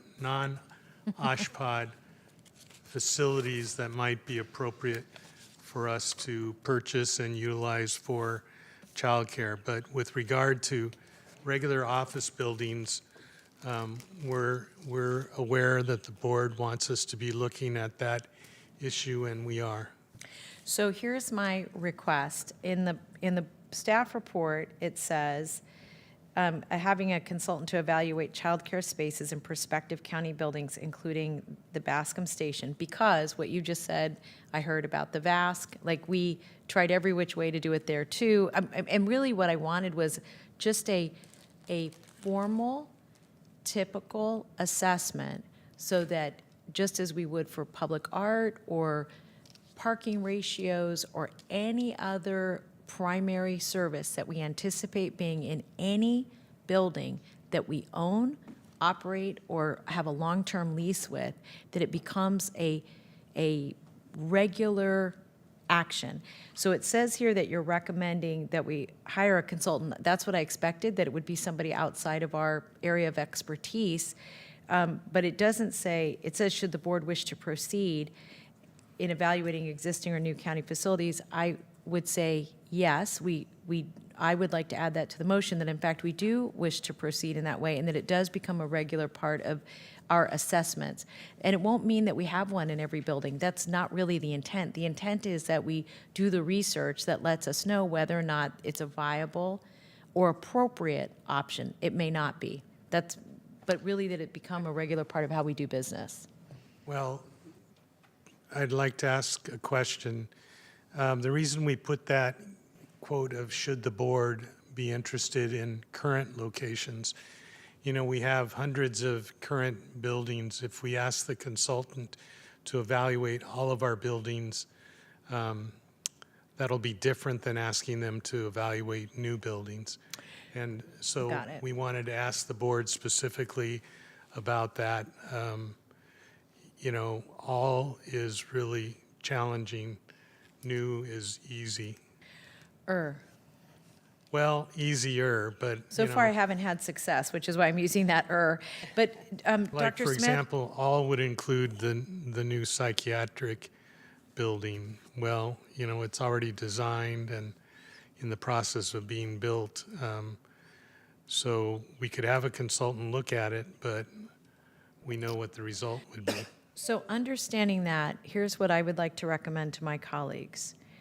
That we ask that the county come forward with a policy that allows us to look at any future expansions or significant developments, and that the staff come back with us what that significant development is, and that that a consultant would actually do an assessment, a high-level assessment of the properties that we own, and come back with a work plan that comes after the other two actions, which is any policy that looks at anything new, any long-term leases, any significant TIs, or significant remodels and investments. And then I would think there would be value in looking at other properties, but longer term. I think Greta has something to add. I'm trying to decide whether to jump in on this one or not. I think we can definitely come back with that. I just want to clarify, because I know there have been, and you referenced it, a bunch of different threads of conversation related to childcare, some focused on meeting a community need for childcare, others focusing on looking at county facilities with a specific emphasis on county staff who might utilize childcare in those facilities. And I think maybe what I would propose, and I think it's consistent with what you're asking, that we come back with something that's comprehensive that would say, here's how we're going to be looking at our own facilities. Here's also how we might be looking at, as an alternative, acquiring facilities in the community, consistent with what Dr. Smith said. Here's also how we would be thinking about how we do some prioritization, looking at areas where there's the greatest gap between childcare availability and childcare need, and kind of make sure that we kind of have an overall strategy to present to the board on how we would tackle that, both in the context of our facilities, but really just the more broad policy that the county is wanting to pursue of increasing access to childcare, and what's really the most efficient, effective way to do that. Because I think sometimes we're getting focused on specific projects where it may not make sense, but I understand your request for sort of a broader framework that we would use to assess opportunities as they arise and to have an overall strategy. And I would say too, the viability question in my mind has always been incorporated our own employees and the surrounding community. They're not viable otherwise unless you're Cisco, right? And so yes, I think we want to be comprehensive. I also think wearing our hats as employers, large employers in the community, we want to model what we want other employers to do and consider. So but I concur with you completely that this should be,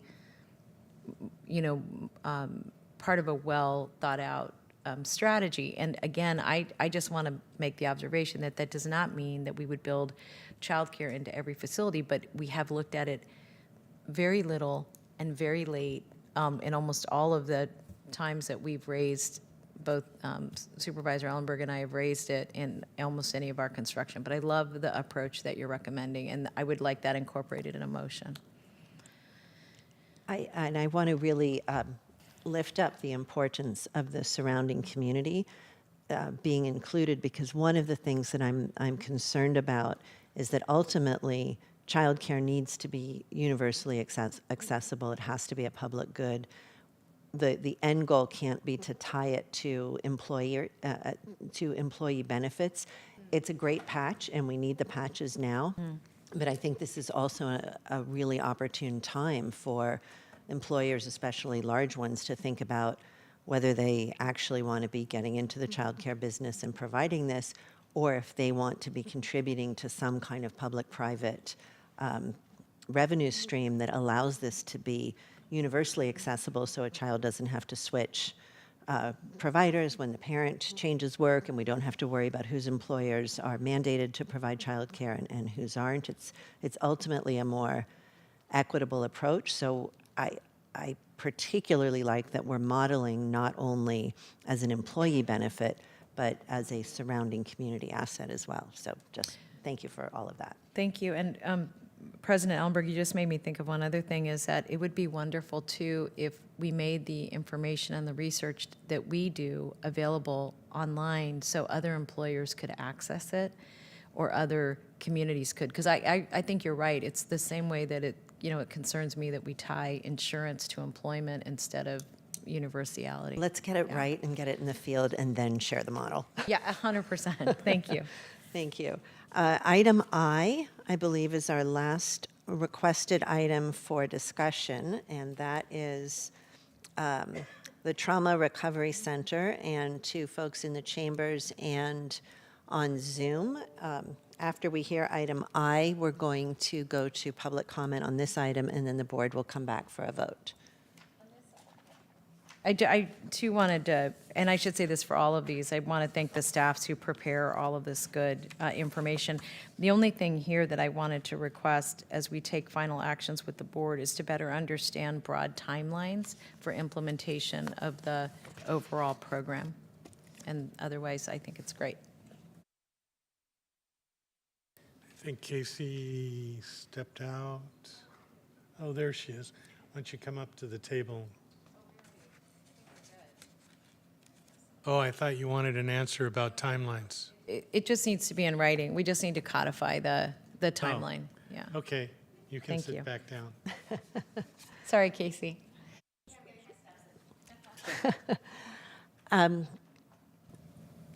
Do we have public speakers on item 6? I have a speaker card from Mr. Estrada, but I think he may have left.